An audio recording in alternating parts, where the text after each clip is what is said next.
In the dark, a monster's roar grows closer. The female elf screams a warning to her brother. He turns, his face a mask of shock. A stranger's blade saves him at the last second. The elf is stunned, unable to express his gratitude. He apologizes for his hostility, thanking the stranger. He earns the elves' trust, unlocking their territory. Now his sister steps forward with something to say. She offers to be his companion, unlocking a new title. With a shy smile, she says she'd like that too. A citywide celebration marks their union. His elven bride smiles, her happiness radiant. He looks back, sharing in the perfect moment. The crowd cheers as they approach the grand cathedral. He slips the ring onto her finger, sealing their vow. A kiss unlocks a world-first achievement. But a sharp voice cuts the simulation short. The scene dissolves into the glare of stage lights. A man on stage reveals a shocking truth to the audience. He declares the game is actually another world. The audience murmurs, unable to believe it's real. They insist the footage was too lifelike for CG. The presenter claims they didn't just make a game,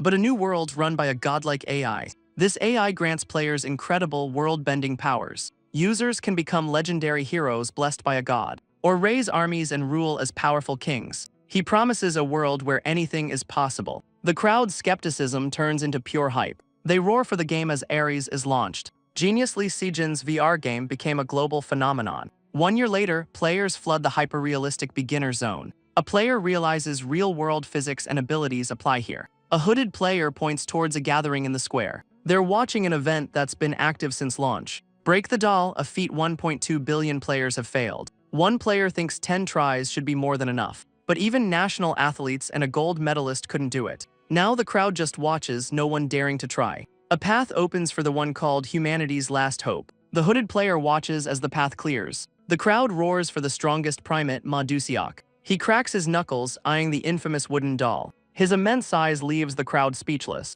The crowd buzzes, certain he'll break the doll. He winds up a powerful punch for the prize money. The powerful blow sends the doll skidding back. A blonde man watches, asking for an opinion. In a control room, a researcher hopes he succeeds. She fears chaos if even this man can't succeed. The blonde man says the quest was just a publicity stunt. If even this man fails, they'll have to alter the system. She questions his authority, but he'll quit if it fails. Even the strongest man realizes it's impossible. A system message confirms his utter failure. In the control room, the team leader is in despair. He tries to keep his colleague from quitting with dinner, but another researcher runs in with urgent news. The team leader dismisses it, completely unimpressed. The new challenger is a total beginner in starter gear. The team leader notes his weapon is a cash purchase. The researcher apologizes for the false alarm. He turns to leave, deciding to get dinner. But a sudden noise from the game stops them. They turn back, wondering about the commotion. His eyes widen, reflecting the impossible sight. The wooden doll shatters in a single strike.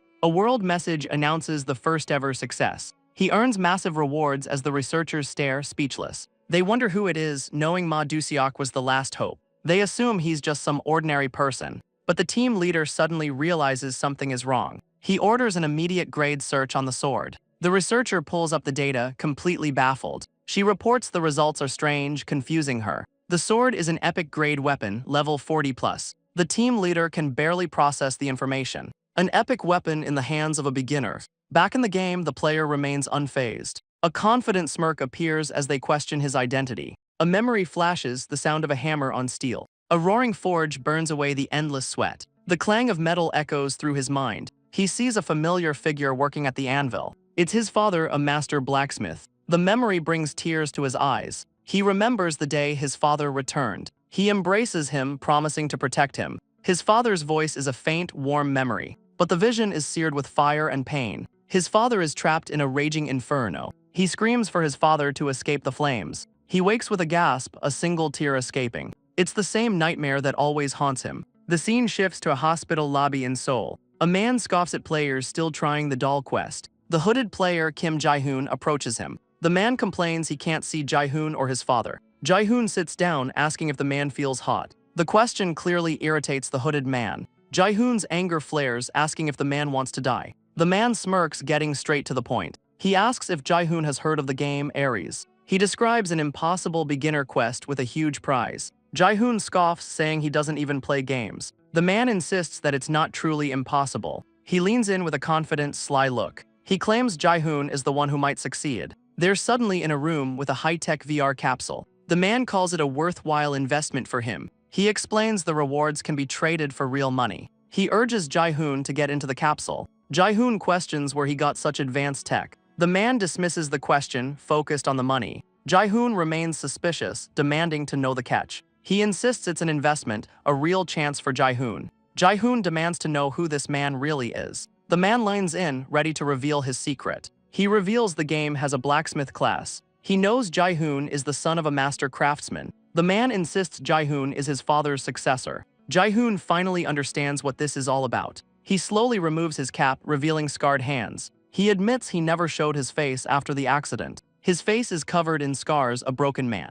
The memory of the fire rushes back to him. He sees his father trapped behind the inferno. Debris crashes down, crushing his father's body. He can only scream his father's name in terror. He tries to lift the rubble, but he's powerless. He desperately tries to pull his father from the flames. That single incident took everything from him. Jae-hoon survived, but his father never woke up. They were too poor to afford the hospital bills. He had no choice but to find work. His skills were reduced to simple construction labor. After 10 years of forging metal with his father, he now just hammers nails to get by. But even that simple task is too much. His hands fail him, his spirit utterly broken. The accident left his right arm completely useless. He rejects the offer, saying he'll find his own way. Jae-hoon tries to leave, but the man calls him an idiot. As he walks away, the man scoffs at his foolish pride. He knows Jae-hoon is barely scraping by for hospital bills. He asks if Jae-hoon will live with those scars forever. His scarred hand freezes on the doorknob. The man's frustration boils over into anger. He screams that Aries can fulfill his blacksmith dream.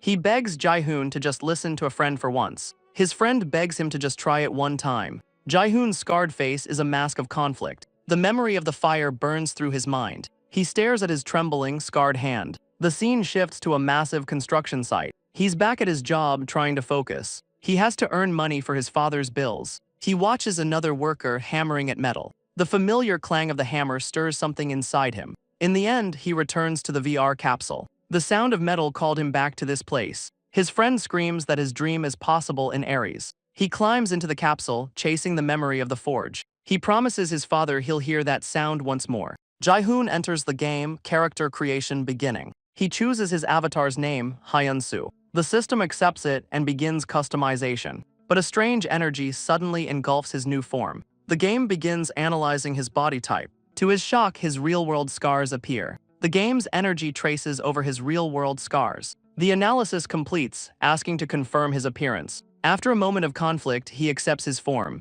Character creation finishes as the system seeks a server. He clenches his fist, thinking of his friend, and realizes his scars are gone, his strength returned. But this miracle came at the cost of a huge debt. He's now determined to work and pay it all back. He's summoned to the Barden Beginner Zone's forge. Inside, a weary old blacksmith wipes away his sweat. The old blacksmith seethes, refusing to give up. He curses his instructors, vowing to crush their pride. He's determined to forge a superior sword. The hammer falls, striking the glowing steel. He pours all his strength into the anvil, but his efforts end in a frustrated scream. A calm voice tells him he's doing it wrong. The blacksmith turns to see Jae-hoon standing there. He glares at the stranger, demanding an explanation. Jae-hoon simply repeats his bold claim. The old blacksmith seethes at the kid's audacity. He scoffs that a stranger knows nothing about forging. Jae-hoon explains the man's passion forced him to speak up. The blacksmith challenges him to prove he knows a better way. With nothing to lose, he decides to test the kid. He hands over the hammer, demanding a demonstration. Jae-hoon accepts the tool, the old man watching closely. Jae-hoon's plan was just to borrow the forge. But this works too, and he adds a condition. If he succeeds, he gets to keep the sword he forges. Jae-hoon promises to show him a master's process. The old blacksmith scoffs at his bold claim. He laughs, daring the kid to back up his words. But the old man adds a serious condition. If Jae-hoon fails, he'll pay for his arrogance. Jae-hoon calmly accepts the high-stakes challenge. He pulls the glowing hot steel from the forge, placing it carefully onto the anvil. After 3 years, he doubts his own skills. But he pushes past the doubt, raising the hammer. The first strike feels right, a forgotten instinct. Every blow is a memory of his father. He sees himself at his father's bedside. His friend's desperate words fuel his resolve. He pours his desperation into every blow. The forge's heat awakens his dormant skills. For the first time in years, he feels alive. His body remembers the rhythm of the forge. His confidence returns with every perfect strike. The old blacksmith realizes this is no mere imitation. The old man admits Jae-hoon's form is decent, but he's certain the kid has reached his limit. Jaehoon just smiles, lost in the joy of his craft. The blacksmith scoffs, results are all that matter here. He worries this beginner is just wasting his time. But then, something catches his full attention. Jaehoon grabs a second hammer, changing his stance. The blacksmith stares, shocked by the strange technique. He folds the glowing steel back onto itself. The old man realizes it's an advanced refining method. The old man questions if such a simple method can work. He activates a skill to identify the steel's grade. A system window confirms it's improved to grade C. The blacksmith stumbles back, completely stunned. He's made grade C before, but never this fast. He admits Jaehoon has talent, but thinks he's hit his limit. He's certain going beyond this grade is impossible. Without skills, he believes Jaehoon is no different than him. The next morning, the blacksmith wakes up on a bench. He recalls the shocking sight that kept him up all night. The old blacksmith sees Jaehoon is still working. He can't believe the kid's endless stamina. Jaehoon hammers the steel with perfect precision. His eyes burn with an unwavering focus. The metal glows, refined beyond its limits. He plunges it back into the roaring forge. The blacksmith wonders if the kid ever gets tired. He realizes Jaehoon has been working all night long. Finally, Jaehoon presents the finished product. A system window confirms the impossible, grade B steel. The old man can't believe what he's seeing. Jaehoon reached grade B without any game skills. But he's not stopping, aiming for an even higher grade. He inspects the blade, preparing for the next step. But the long hours finally start to take their toll. The old blacksmith suddenly steps in to help. He offers to assist if Jaehoon gives him instructions. Jaehoon gratefully accepts the unexpected offer. Together, they work in perfect sync at the anvil. The final product gleams, a masterpiece of steel. Jaehoon inspects the perfectly forged blade. The old blacksmith furiously takes notes on the process. He's completely stunned by the quality of the steel. He confirms the steel is grade A, a truly rare quality. He's never seen anything above magic grade in this zone. He excitedly says Jaehoon can now forge a unique sword. But Jaehoon cuts the celebration short. The handle and blade still need more work. The old man is speechless at his intense perfectionism. The blacksmith laughs, recalling their initial high-stakes deal. The blacksmith reveals a large, glowing green ore. He offers it to Jaehoon to remake the sword. Jaehoon stares, shocked by the incredible material. He can barely believe what he is seeing. The old man reveals it's a family heirloom, mithril ore. Jaehoon asks why he'd give him something so precious. The blacksmith wants to see what a master can create. He hands the legendary ore over to Jaehoon. Jaehoon looks down, considering the immense responsibility. It's a material that doesn't even exist in reality. He's never handled mithril, making this a huge gamble. The blacksmith eagerly asks to help and learn. He shocks Jaehoon by asking to be his student. The old man begs to be his disciple, ignoring age. To stop him, Jaehoon threatens to refuse the ore. The old man panics, begging him to use it. 1 month later, the final blow is struck. The result is an epic sword with incredible stats. He's still level 1 as the researchers connect the dots. The team leader watches from the corporation's control room. The team leader is still in awe of the sword. He claims he's on a break, unable to find more data. But his colleague pulls up the player's real-world profile. The information came from a VIP capsule application. The player has one very specific, strange request. He wants his real-world identity kept a secret. She confirms he was very insistent about it. The team leader knows this player would be a star. He asks what the player is currently doing. The researcher hesitates, about to reveal the truth. She reports he just entered the hunting training center. An instructor warns him that real monsters lie ahead. He scoffs, seeing Jaehoon is only level 1. The man dismisses him, telling him to go hunt rabbits. Jaehoon promises not to waste the instructor's time. Annoyed, the instructor tells him to grab a training sword. But Jaehoon grips the hilt of his own weapon. He asks if he can use his own legendary sword. The researcher explains he has incredible stats and an epic sword, but he's still level 1 with no class assigned. The team leader says this player defies all logic. He wonders if they should just let the AI handle it. A new man notes the team leader's concern for Jaehoon. He smirks, knowing a great destiny awaits our boy. Back in the game, Jaehoon prepares for his first fight. The instructor scoffs at the rookie's strange request. He sees the handmade sword, mocking his class choice. A cruel grin spreads across the instructor's face. He calls Jaehoon pitiful for choosing a useless class. Jaehoon's expression remains completely unreadable. The instructor warns of the dangerous monsters roaming free. He scoffs, questioning why a blacksmith is even here. Jaehoon recalls this scorn from the real world. But in this world, his efforts were finally rewarded. The instructor asks a question, lost in thought. He asks Jaehoon to name the best trainee. Jaehoon requests a test harder than any other. The instructor is insulted, stuck in this dead-end job. He boasts of his experience judging new players, but he's furious at this beginner's sheer arrogance. Provoked, instructor Rilsan accepts the arrogant challenge. He leads Jae-hoon deeper into the training center.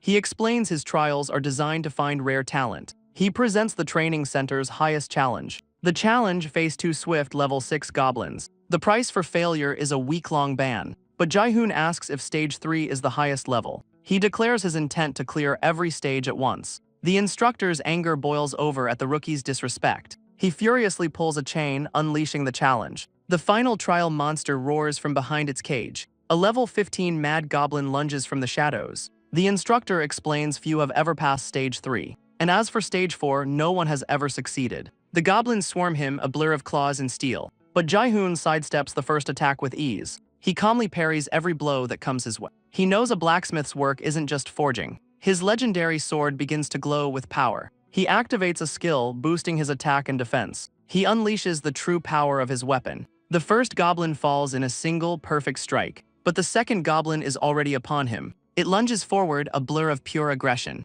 Its blade slices across his side, drawing blood. The instructor notes the goblin's critical hit. He expects the fight to be over, but he's wrong. Jae-hoon grits his teeth, enduring the searing pain. A level 1 player just survived a critical hit. His month of forging gave him incredible stats. The instructor shouts that the real danger is just beginning. The mad goblin roars, its eyes glowing with rage. It charges forward, a blur of speed and fury. The goblin unleashes a flurry of sharp, thorny attacks. Jae-hoon parries the relentless assault with his blade, but the attacks inflict dizziness and blurred vision. His focus sharpens, fighting through the debuffs. The instructor admits the rookie is amazing, but at his limit. He sees the final, coordinated attack and declares it's over. But Jae-hoon focuses, trusting the sword he forged himself. He resolves to do what only he can do. The goblin's fangs meet his perfect blade. His sword's passive skill activates, Swift Blade. He unleashes a flurry of impossibly fast strikes. He knows he can overcome the level difference. In the control room, the team leader watches, stunned. The entire research team is left speechless. Even instructor Rilsan can't believe his eyes. Jae-hoon lands the final, decisive blow. System messages confirm his impossible victory. Rilsan laughs, amazed at the impossible feat. He praises Jae-hoon's perfect use of the sword. Jae-hoon says a blacksmith must know his weapon. The instructor has a sudden, profound realization. He looks closer, noticing something important. The scars and muscles on his arm tell the whole story. He apologizes, his respect for Jae-hoon now maxed out. Impressed by his talent, Rilsan makes a proposal. He offers Jae-hoon a quest for a legendary class. The control room erupts, calling the event impossible. The quest is for a legendary class, Berserker Lord. The long-haired man calls this a good thing, but once a class quest is accepted, it's irreversible. This path would make him a guardian of the world. Rilsan offers him the chance to be a king of knights, but Jae-hoon calmly declines the incredible offer. He begins to explain his true identity. He is not a knight but a blacksmith. In the control room, the team leader finally understands. The instructor can only stare, completely stunned. Instructor Rilsan beams, calling him truly amazing. He thought he'd never hold a hammer again, but in this world, his blacksmith life can begin. Rilsan sends him to the Lord's castle with a letter. He's also given the old Berserker Lord's armor. Rilsan urges him to achieve the impossible. Overwhelmed, Jae-hoon promises to do his best. In the control room, the man is relieved. The possibility of becoming a god-tier blacksmith survived. The tutorial is over, the main quest begins. With the tutorial complete, his real journey begins. He's ready to step into the wider world. But first, he logs out of the game. Reality calls with bills that need to be paid. His bank account is empty, the hospital bills looming. Just then, his friend calls to check in. He downplays his success, saying he just arrived. His friend urges him to visit the auction house. He explains the real goal, crafting to earn cash. His friend knows Jae-hoon's skills are unmatched. His friend's voice urges him to show off his masterpieces. Jae-hoon smiles, genuinely touched by the support. His resolve hardens, he knows what he must do. He'll focus on crafting and quests to earn gold. But the game drains his energy just like real work. So he begins training his body in the real world. He pushes himself, promising his father he'll save him. He vows to earn enough to bring his father back. He logs back into Ares, heading for the auction house. He names his new shop Hyun's Forge. He arrives at the massive, floating auction house. Jae-hoon steps onto the scales of commerce. A system message confirms his forge is now open. The auction interface materializes around him. He can now access the player market from anywhere. He wonders what to sell first to make his mark. He inspects his first creation, a rare-grade sword. Remembering his friend's advice, he sets the price high. He decides to explore the town while he waits. Suddenly, a brilliant flash of light appears. Players across the server see the strange new listing. A crowd gathers, confused by the rising price. Its stats are solid and the price keeps climbing. The news reaches the vice guildmaster of a top guild. He belongs to the powerful Golden Shield Guild. He learns a classless rookie forged it from crude materials. The sword's low-grade materials guarantee enhancement success. He realizes the weapon is a smart, long-term investment. He sees the name First Sword, a collector's item. He decides to acquire the blade for his guild's glory. Jae-hoon feels a bit embarrassed by his own work. He worries that his first attempt won't sell, but a sudden notification confirms his sword has sold. He quickly opens his adventurer's book to check. He can't believe it sold so quickly. The final price is an unbelievable 1,008 gold. His eyes widen as he processes the number. That's the equivalent of 1,000,000 won. A huge, relieved smile spreads across his face. The book reveals the buyer, the Golden Shield Guild. A message arrives from the Golden Shield Guild. He realizes they're a guild of blacksmiths. He checks their profile, shocked by their massive following. He recalls his friend's advice about gaining influence. More followers means more interest and more profit. His own forge has only 82 followers. He looks at his humble beginnings on the screen. But when he opens his message box, he's flooded with recruitment offers from other guilds. This world seeks the craftsman that reality forgot. A master's skills are backed by experience and numbers. But Jae-hoon isn't ready to join a guild yet. He knows his true value has yet to be revealed. Inside the castle, a lord questions his subordinate. The lord seems troubled by a difficult problem, but his subordinate, Bell, answers with confidence. The lord explains a restoration is too risky to fail. Bell says the only expert is picky and far away. The lord is frustrated, unable to leave his duties. His eyes narrow, searching for a solution. The lord reveals a broken bow, a priceless heirloom. Bell is a high-level player disguised as a blacksmith. He's only here for the money, his deception complete. Bell promises a perfect restoration in the capital, but a new voice suddenly interrupts the deal. Jae-hoon walks forward, his eyes on the broken weapon. He declares he can restore the bow right here, right now. Bell seethes, furious at the sudden interruption. The lord questions the stranger's impossible claim. Both men stare, shocked by Jae-hoon's bold words. Jae-hoon meets the lord's gaze, his confidence unwavering. The lord demands to know who this stranger is. A guard explains he carries a letter from instructor Rilsan. The lord recognizes the name from the training center. Lord Barnes formally requests his class and level. He reveals he's level 1 with no class. Bell explodes, calling the level 1 player arrogant. He screams that restoration is a high-level skill. He roars that this epic bow is his project. A calm voice cuts through the rage, declaring him wrong. Jae-hoon corrects the man, it's not a recurve bow. He identifies the weapon as a horn bow. The lord and his men are stunned by the name. He recounts the bow's history, a gift from a stranger. He notes its unique shape, foreign to this land. The lord cuts him off with a single word. He's tired of being deceived by false claims. He warns Jae-hoon to back up his bold words. Unfazed, Jae-hoon asks to confirm one detail. He asks if the bow was forged outside this land. He explains the castle's paintings depict water buffalo. Their horns are a special material in his world too. But he identifies the bowstring as rare whale sinew. The lord confirms the bow was a blacksmith's gift. He reveals both materials are from Barden's lands. Jae-hoon's deduction is proven completely correct. Bell seethes, outclassed by a level 1 player. The lord admits he was desperate to save the heirloom. He offers the restoration quest directly to Hyun-soo. With his choice made, the lord dismisses Bell. Bell bows, accepting his humiliating dismissal. He seethes, wondering who this rookie is. He turns to leave, burning the name Hyun-soo into his mind. The rival blacksmith vows to get his revenge. With the fraud gone, the lord asks what's needed. Jae-hoon lists the rare materials for the restoration. A system window confirms his perfect analysis. He's granted the master restoration skill. A memory surfaces of his father teaching him. He recalls learning the craft at his father's side. His father's voice echoes from a happier time. Young Jae-hoon loved working by his father's side. He was taught to feel the soul of the materials.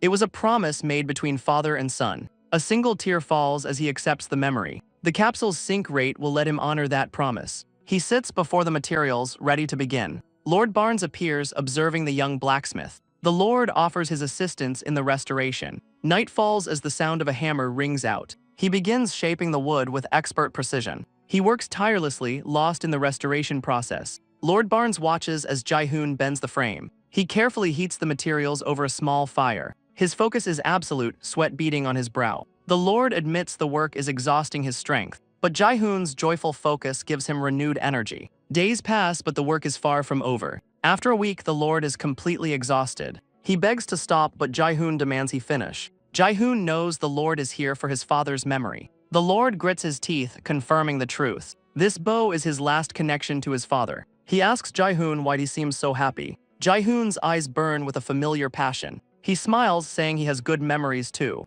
Restoring memories, he says, takes real effort. He helps the Lord up, their resolve renewed. Days turn into weeks, the work never stopping. On day 20, their focus is absolute. The restoration is complete, a unique grade masterpiece. The Lord looks to his father's statue, asking if he sees. He explains a stranger gifted the bow, just like this moment. The Lord prepares to test the restored weapon. He draws the bow, power crackling around him. His focus is absolute, his aim true. He unleashes the arrow with incredible force. It strikes the target with a massive impact. The Lord gasps, realizing it's not the same. He laughs as system messages confirm a perfect restoration. The Lord thanks Jaehoon for his incredible work. He feels the original reward is far too small. He adds 2,000 gold and free use of the forge. Jaehoon realizes this is 2 million won in cash. But the Lord has another offer in mind. He draws a sword, turning to face Jaehoon. He asks if Jaehoon has considered learning to fight. He reveals his true identity as a master swordsman. He offers to teach him a legendary fighting style.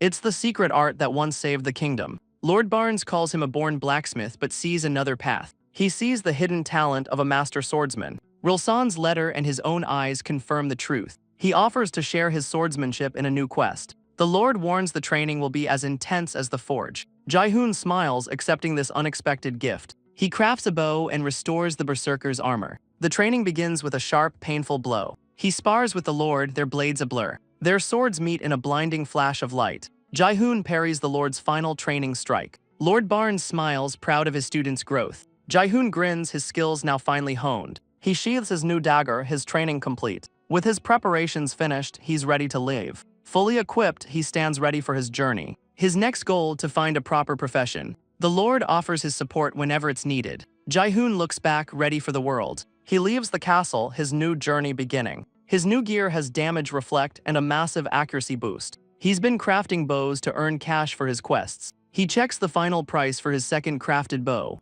A mysterious figure studies the bow's incredible stats. He realizes something incredible has just happened. This bow surpasses even the one-ranked blacksmith's work. He recalls a quote from the world's top blacksmith. The game's AI grants special titles to worthy players. For Hyun to craft something of this quality, Guildmaster Rune realizes Hyun must have a legendary class. The final bid is an incredible 2050 gold. Jaehoon can't believe it's 2 million won. His follower count explodes to over 3,000. With new resolve, he closes his adventurer's book. He sets out for the holy land of blacksmiths. His journey takes him through stunning, vibrant landscapes. He travels across lush fields and rolling hills. Finally, a massive tower pierces the clouds. Jaehoon stares in awe at the blacksmith's tower. He takes his first step into the legendary structure, but the entrance is sealed by a massive chained lock. His eyes narrow, searching for a way inside. A system window reveals the tower's entrance test. He must forge a sword to break the strange seal. He touches the lock, identifying it as hard igneous rock. He spots a nearby door leading to the magic forge.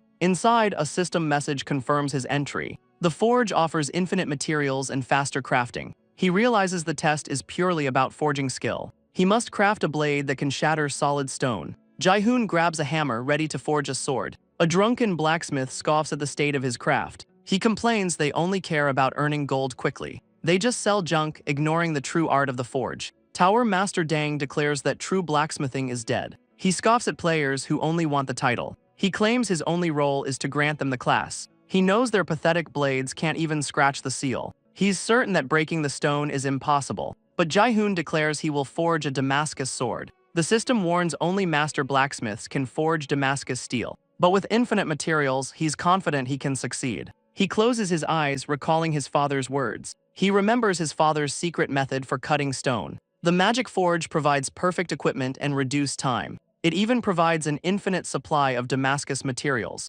With every advantage, he grips the hammer, ready to begin. A giddy smile spreads across his face. This game is insane. He finally unleashes his passion at the forge. The sound of hammering echoes, catching the Tower Master's ear. The Tower Master is jolted from his drunken nap. He gasps, suddenly wide awake with shock. He stumbles out, trying to find the source. A powerful vibration shakes the entire floor. The entire tower trembles from the incredible force. It's the sound of a hammer impossibly strong. He rushes down the stairs, completely bewildered. But then he stops, his eyes fixed on something. The stone seal at the entrance begins to crack. A brilliant light shines from the magic forge. The tower master stares, his mind completely blown. He sees a figure emerge from the forge's light. He believes the god of blacksmiths has finally arrived. But Jae-hoon cuts through the dramatic moment. He calmly asks if he passed the test. The tower master explains he didn't just pass, he shattered the test. Jae-hoon worries this means he needs a retest. A massive magic circle activates in the chamber floor.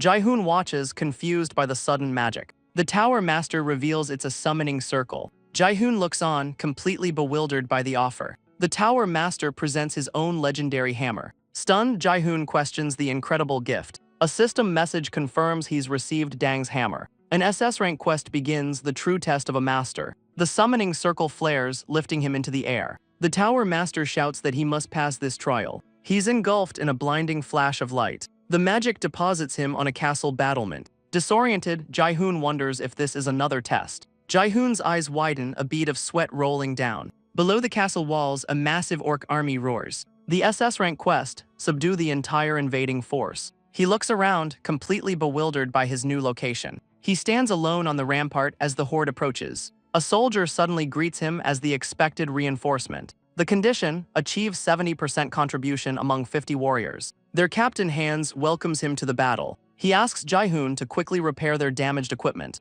But Jae-hoon admits he has no class and can't use skills. The captain questions the hammer in Jae-hoon's hand. Jae-hoon explains this is just another part of his test. The captain realizes he's a complete beginner in combat. He complains they sent a rookie, not real support. He orders Jae-hoon to hide in the watchtower for safety. But two axes suddenly fly straight for the captain. Both men react to the sudden, deadly assault. A brilliant flash of light explodes on the rampart. Jae-hoon parries both axes with a single, perfect strike. The deflected axe clatters harmlessly on the stone floor. The captain stares, completely shocked by the save. Jae-hoon asks if he can finally join the battle. Hans reconsiders his beginner assessment. The soldiers charge down the ramparts to meet the horde. They rush towards the massive orc army on the horizon. Jae-hoon recalls his goblin fight, feeling confident. The captain assigns him to Ben's squad for guidance. Ben eagerly welcomes the powerful new recruit. He shouts a battle cry and leaps into the fray. The soldier clashes with a monstrous, red-eyed orc. The soldier's shield barely holds against the orc's axe.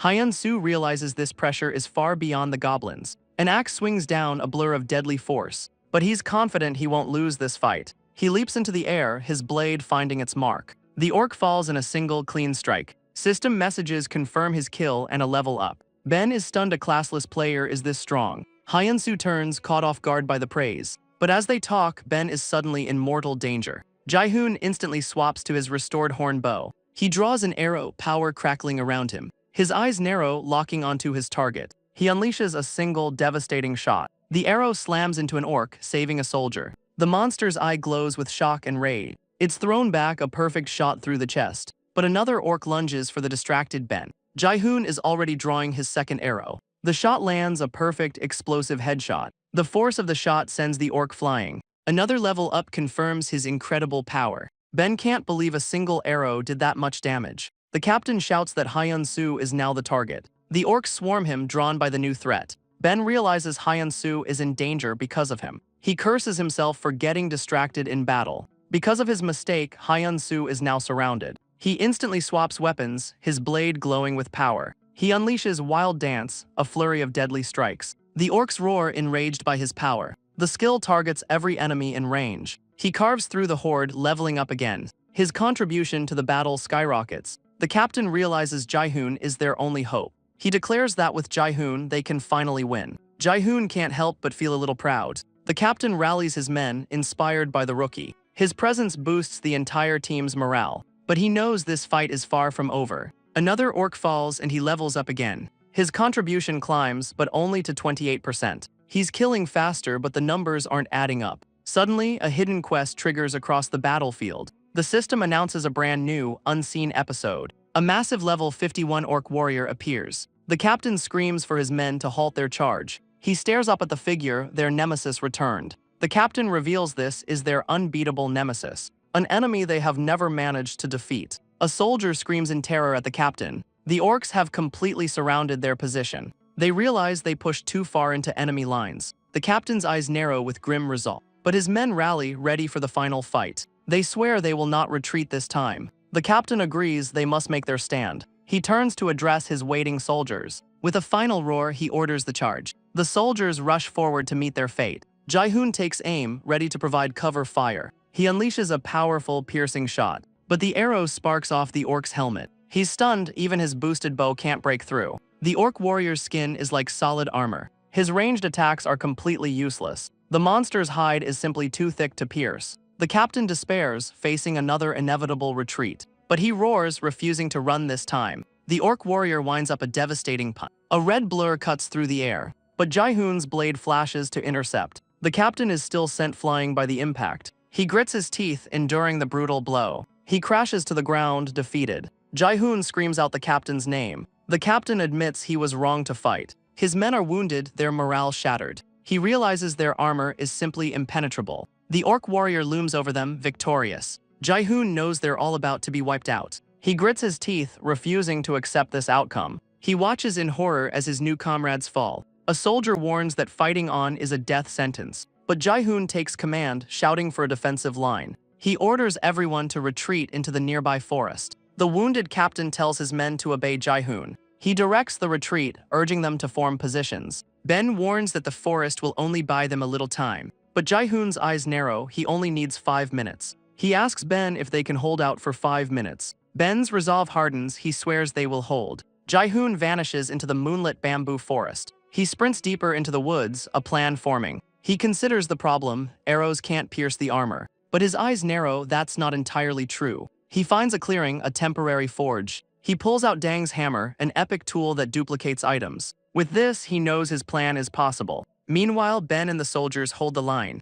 The orc warrior smashes through their defenses. The soldiers form a desperate line in the woods. Ben struggles to his feet, his body screaming. He repeats the words, just 5 minutes. He roars that they will never retreat again. The orc warrior swings its massive axe down. Ben parries, steel screaming against steel. The force of the blow sending shockwaves out. He stands his ground, facing the monster alone. The warrior brings its weapon down for the kill. Ben stares in disbelief as the axe stops mid-swing. An arrow deflects the killing blow at the last second. From the shadows, Jae-hoon takes perfect aim. The orc warrior roars, enraged by the interruption. Another arrow slams directly into its armored head. The monster stumbles back, its helmet finally pierced. Jae-hoon prepares a deadly 3-arrow volley. He provides perfect cover fire for the soldiers. Ben shouts his name, stunned by the impossible save. Jae-hoon unleashes a special armor-piercing bamboo arrow. He crafted a special arrow from split bamboo, then duplicated them with Dang's legendary hammer. The arrows and bow create a powerful penetration bonus. He leaps through the air, unleashing his new weapon. Below, the soldiers desperately hold the line. The captain roars for them to buy Jae-hoon time. Jae-hoon draws back the string, his focus absolute. The shot shatters the orc warrior's helmet. Its piercing power rivals that of a firearm. He lets another perfect shot fly. The final arrow lands, a perfect killing blow. System messages confirm the kill and multiple level-ups. He earns the title of Orc Slayer, striking fear into them. The unbeatable nemesis finally falls to the ground. Fear ripples through the horde as they begin to flee. But Jae-hoon gives chase, refusing to let them escape. He fires a shot, pinning down a fleeing orc. He stands against the moon, a hunter in the night. His eyes glow, a predator enjoying the hunt. Another shot lands, sending the monster flying. The fleeing orcs are picked off one by one. His armor-piercing arrows find their mark. Their armor offers no protection at all. The entire invading army has been subdued. His final contribution is an incredible 92%. The soldiers cheer for their unexpected savior.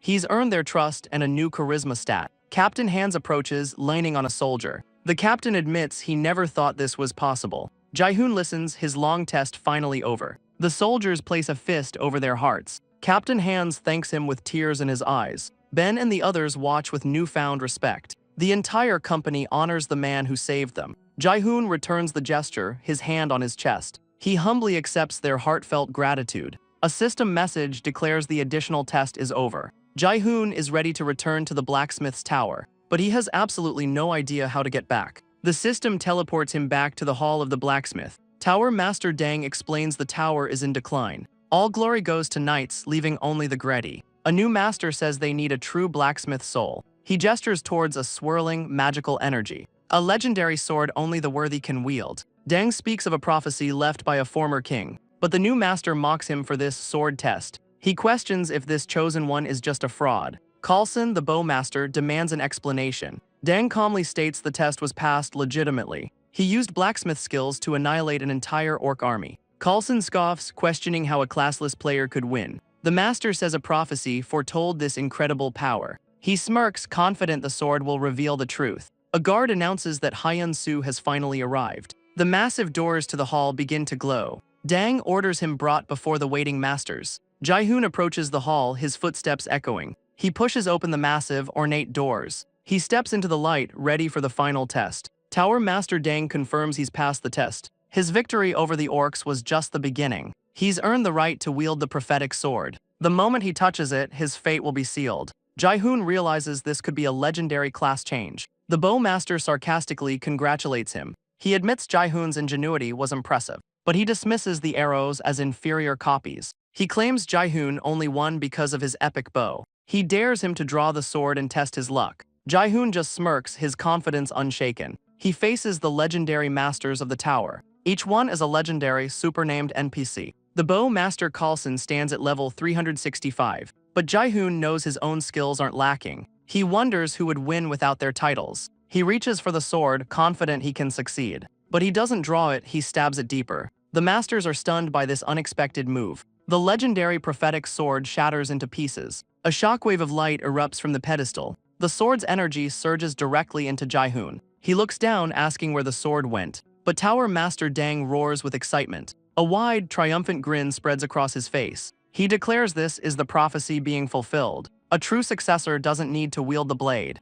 The bow master seethes, refusing to believe it. But a system window confirms Jae-hoon's success. He has unlocked the game's very first king class. The system confirms his new class, King of Blacksmiths. He's not just a king, he's the first in the entire game. A unique SSS rank title flashes before his eyes. He can now craft without any material level restrictions. His power as a blacksmith is now truly limitless. The other masters realize the prophecy has come true, but the bow master roars, refusing to accept it. The masters are divided by this shocking turn of events. One argues the sword's choice isn't definitive proof, but Dang roars that the prophecy is absolute. He argues the prophecy requires every master's approval. Bow Master Carlson makes his formal declaration. He challenges Jae-hoon to a blacksmith's duel. If Jae-hoon wins, he'll earn Carlson's respect. But if he loses, he must give up the title. Another master shouts for Carlson to be restrained, but the other masters refuse to intervene. He realizes they're all siding with the challenger. Carlson offers him a chance to run away. He can be vice master under Carlson's tutelage. The tower master roars, furious at Carlson's challenge. But Jae-hoon calmly accepts the challenge. With burning eyes, he accepts the duel. He knows a true blacksmith lets his skills do the talking. An S-rank quest triggers the blacksmith's duel. Carlson explains the rules of their unique duel. They forge swords and the first to break loses. He points to the forge, giving him 1 day to craft. He adds a final taunt about his new title. The bowmaster walks away, leaving Jae-hoon to his task. Tower Master Dang warns him he accepted too hastily. Carlson's skills are legendary even among the masters. Even with a king class, he still needs time to grow. Jae-hoon agrees before this would be a certain loss. The masters have unique skills and powerful buffs, but his new king class has closed that gap. Now the duel comes down to pure crafting skill. He reveals his new skill, Divine Custom Crafting. The sound of his hammer rings through the forge. He begins his work, his focus absolute. Carlson recalls his past as a swordsmith. He was the rightful heir to his father's craft. But a far more skilled rival appeared, so he was forced to become the bow master. He swallowed his pride and accepted his fate. His rival was the man they call Great Dang. His eyes burn with a long-held resentment. But for Dang to bring in a total stranger and place him on a throne above him, he roars, unleashing his fury at the forge. The forge explodes with incredible power. Jae-hoon takes a deep, steadying breath. He pulls a perfectly crafted blade from the flames. Dang watches, knowing this is about enchanting. Crafting is a trade-off, losing one stat to gain another. He must maximize strength and weapon-breaking power. But to get those stats, the sword must be a masterpiece. Dang worries Jae-hoon's own stats are far too low. But the finished blade shines with incredible power. Dang wonders what the king of blacksmiths can truly do. The duel begins, the two blacksmiths facing off. Carlson smirks, mocking Jae-hoon for showing up. He demands to see if the blade is worthy of a king. The bowmaster presents his own creation first. He shows off the blade with a confident flourish. His sword Black Knight has incredible stats and skills. Another master watches, clearly impressed by the work. They marvel at his ability to forge a unique blade overnight. Coulson's ego swells with their praise. Now he demands to see the sword Jaehoon has forged. Jaehoon steps forward, presenting his own blade. One of the masters breaks into a cold sweat. Another smirks, already seeing the outcome. A system window reveals his sword is only rare grade. Even Tower Master Dang believes Coulson was right. Coulson's face twists into a triumphant sneer. He taunts Dang for making a huge mistake. He declares this foolish game is finally over. With a roar, he lunges to shatter the rare blade. But Jaehoon calmly prepares to meet the strike. Coulson unleashes his full power, his eyes glowing with rage. Steel screams against steel in a blinding flash of light. But it's the unique grade sword that shatters on impact. The other masters stare, their minds completely blown. Coulson's confidence shatters as Jaehoon remains unfazed. The pieces of his masterpiece clatter to the floor. He stumbles back, completely unable to comprehend. He demands to know how this was even possible. Jaehoon calmly explains a simple truth. A weapon's true worth isn't decided by its grade alone.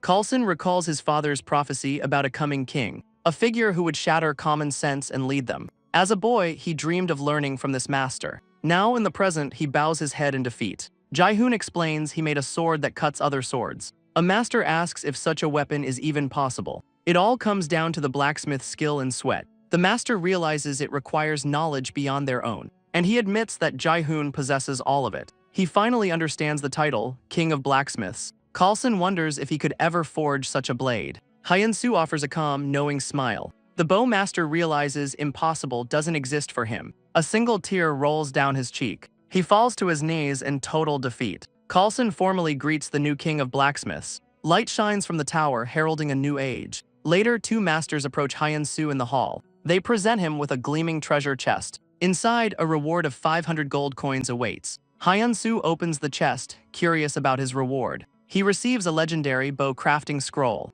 Coulson admits he could never master the technique. The masters are inspired by the new king's arrival. They urge him to become the strongest in the world. The blacksmith's tower shines, heralding a new age. Hyunsu waves goodbye, his true journey finally beginning. He logs out, returning to the modern world. He celebrates his victory with a friend. His friend is blown away by his king-class change. His friend admits he never expected this much talent. He says Hyunsu's hard work is finally paying off. He asks what's different now with his king class. But Hyunsu is focused on his father's hospital bills. His friend reveals a new medicine will cost millions, not to mention Hyunsu's own burn treatments. A class alone won't solve his money problems. He declares the king's real growth starts now. He must build relationships with powerful NPCs for better rewards. A new plan forms in Hyunsu's determined eyes. His friend leans in, a brilliant idea sparking. He'll power level Hyunsu with his ultimate character. Hyunsu just tells him to keep his day job. Meanwhile, the game's community forums are exploding. The 21st ranked player, Lord, has hit legendary class. But the real news is something far more insane. He defeated the legendary sword King Barati, a feat no player has ever accomplished before. The entire community wonders how it was possible. The fiery warrior moves in, a blur of deadly speed. The player Lord sweats, pushed to his absolute limit. The sword king scoffs, doubting his opponent's power. Barati stands wreathed in legendary flames. But Hyunsu's reality is a massive hospital bill. He has to pay the overdue amount by today. He worries his game earnings won't be enough. Suddenly, a notification catches his eye. His own eyes widen in complete disbelief. His first custom sword sold to the player Lord. He rushes to his friend, pointing at the screen. He screams that he'll pay all the hospital fees now. For that, he absolutely cannot stop playing this game. Lord thanks him, the sword passed Barati's trial. He says the 50 million won price was a bargain. The blade cut through the Sword King's own weapon. Even the legendary warrior was caught off guard. Now Sword King Barati wants a blade from him. Hyunsu stares at his phone, completely stunned. Lord tells him to go meet the legendary NPC. A bright sky heralds his next great challenge. With this, he can solve everything for his father. First, he has to meet the Sword King Barati and find the forge he lost so long ago. Elsewhere, a powerful man steps out of a car. He too is searching for an old-fashioned forge. He knows Hyunsu and a promise is coming due. Later that night, Hyunsu gets a phone call. The news he receives is completely unexpected. He can't believe he can't meet the Sword King. A king class means nothing when you're level 10. Lord explains the harsh reality. He needs to be level 200. but he reveals a loophole, the Goyad Martial Tournament. It's a yearly event restricted to levels 50 through 60. The Sword King himself scouts for promising new warriors. The winner gets their prize directly from Bharati himself. Back in the game, Hyun-soo travels towards his new goal. He rides in silence, his resolve hardening for the fight. Lord's voice echoes he must go to castle territory, a war-torn border where his blacksmith skills are needed. A brutal territory war zone against endless undead hordes. Dang told him this was the only place to level up fast. His eyes narrow with resolve, he has to clear it. He'll take on any quest to conquer this place. The massive fortress walls loom over the landscape. He arrives in castle territory, mistaken for reinforcements. Centurion Render welcomes him, desperate for any help. But the Centurion reveals the undead horde is growing. Their numbers are growing larger every single day. Hyun-soo asks for the reason behind the surge. He explains a sacred tower fell and with it their defense. A sacred bell once kept the undead at bay. But recently the bell was shattered to pieces. Now the horde is gathering and they have no defense. Hyun-soo asks a simple question, can it be repaired? The Centurion realizes he was sent by Master Dang. Relieved, he rushes Hyun-soo to meet the captain. A powerful figure stands waiting on the wall. It's Castle Knight Captain Carl, a hardened veteran. He confirms Hyun-soo wants to see the broken bell, but he warns him even Dang called it irreparable. Hyun-soo listens intently to the captain's grim report. Carl explains the sacred bell is marked as unrepairable. He says one person still tries, but their efforts are futile. The captain then asks Hyun-soo for his current level. Hyun-soo calmly states that he's only level 13. The Centurion gasps, completely shocked by the low number. Carl dismisses him, saying he's too weak to be useful here. He warns that the entire territory faces total destruction. When the main undead army moves, their fate will be sealed. But he vows to protect his people until the very end. Carl stands firm, ready to fulfill his duty. Suddenly, a soldier calls out to another captain. He screams that the eastern wall is under attack. A massive horde of level 41 ghouls swarms in. The captain orders his men to defend the gates, but Carl turns away, ordering Render to follow him. He pauses, turning back to Hyun-soo for a moment. He orders him to keep their conversation a secret. Hyun-soo agrees, sweating under the sudden pressure. He accepts the quest, confident he can win this. The undead horde swarms the fortress walls.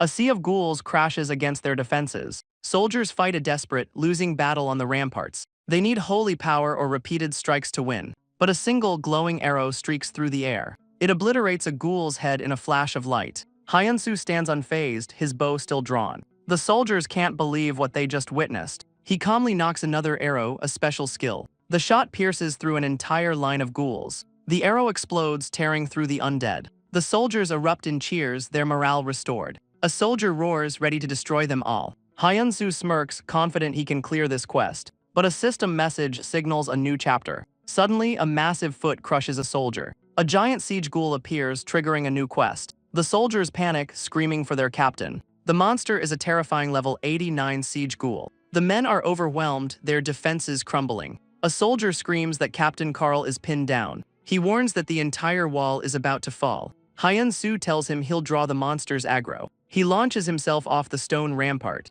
leaping directly towards the giant ghoul. The soldiers scream, warning him it's a suicide mission. But his eyes are locked on his target. He dives into a sea of undead claws. A web of light erupts around him. His skill shreds through the surrounding horde. He lands hard, the impact clearing a small space. He faces the towering siege ghoul alone. His stance is low, ready to spring into action. The monster's eyes lock onto its new prey. Hyun-soo dashes forward, a blur of speed. The ghoul smashes the ground in a rage, unleashing a powerful shockwave of energy. Hyun-soo leaps, luring it away from the wall. He wonders if he's successfully drawn its aggro. A massive claw answers, swinging down to crush him. Hyun-soo dodges the earth-shattering blow. He's stunned by the monster's incredible speed. He instantly swaps to his bow and arrow. He slides low, taking aim at the giant. A single glowing arrow streaks into the sky. It slams directly into the monster's head. Hyun-soo lands, watching for the aftermath. But the ghoul just roars, completely enraged. Its glowing red eyes burn with pure hatred. Hyun-soo realizes his attack did no damage. The ghoul's massive claw swipes down. The blow sends Hyun-soo flying, his HP critical. He's thrown through the air, completely helpless. A forced logout looms, he can't die now. The monster smashes the ground again. Hyun-soo lies broken in a deep crater. The system threatens to kick him from the game, but he refuses to accept this ridiculous fate. The giant's foot descends for the final blow. Failure here means losing the tournament and everything. He thinks of his father's mounting hospital bills. He remembers his own painful burn treatments, and the dream of getting his family's forge back. He started this game to change his reality. He faces the towering monster, refusing to die. With his last ounce of strength, he draws his bow. A desperate shot streaks through the darkness, piercing its chest. The monster roars, stunned by the sudden, searing pain. It stumbles back, wounded but far from dead. But his own HP drops below 3%. He roars that he will absolutely not give up. The monster's claw descends for the final kill. He declares that this fight is not over yet.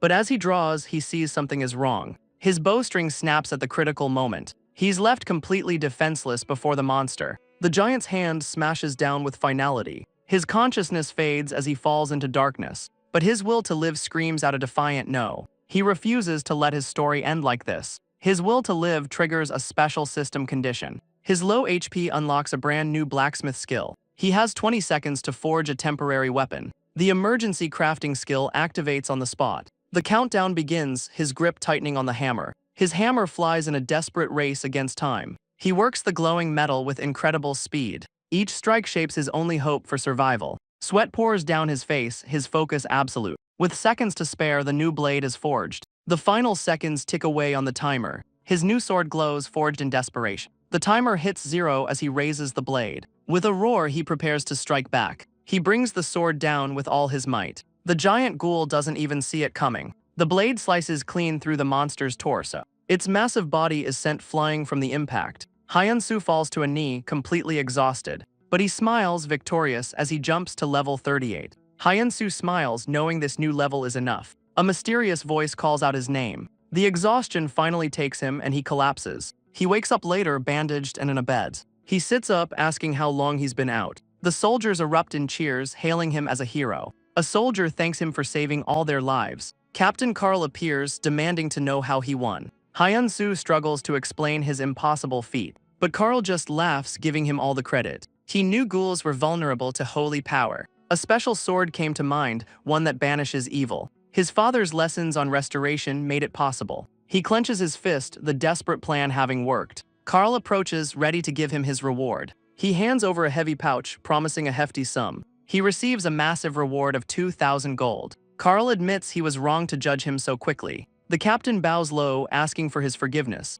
Hyun-soo quickly accepts his heartfelt apology. His apology is accepted, maxing out Carl's favorability. The captain grabs his hand, making a formal request. He begs him to repair the sacred bell of Ramas. He knows Hyun-soo's blade held immense holy power. But Hyun-soo politely declines. He must go to Goyad Kingdom. Carl smirks, remembering Hyun-soo is a blacksmith. He reveals the Lord will reward him with a legendary mineral. The words legendary mineral stop Hyun-soo in his tracks. The two of them head straight for the Lord's castle. Carl leads him through the ornate castle doors. Carl opens the door, revealing the chamber within. Before them lies the legendary shattered bell of Ramas. Hyun-soo sweats, realizing it's completely destroyed. Carl asks if he can truly be trusted to remake it. Hyun-soo forces a smile, saying there must be a way. But a new voice calls out to the captain. A blonde woman approaches with an air of authority. She declares that the bell is absolutely beyond repair. She scoffs that even she, at level 290, couldn't fix it. Her eyes narrow, sizing up the newcomer with disdain.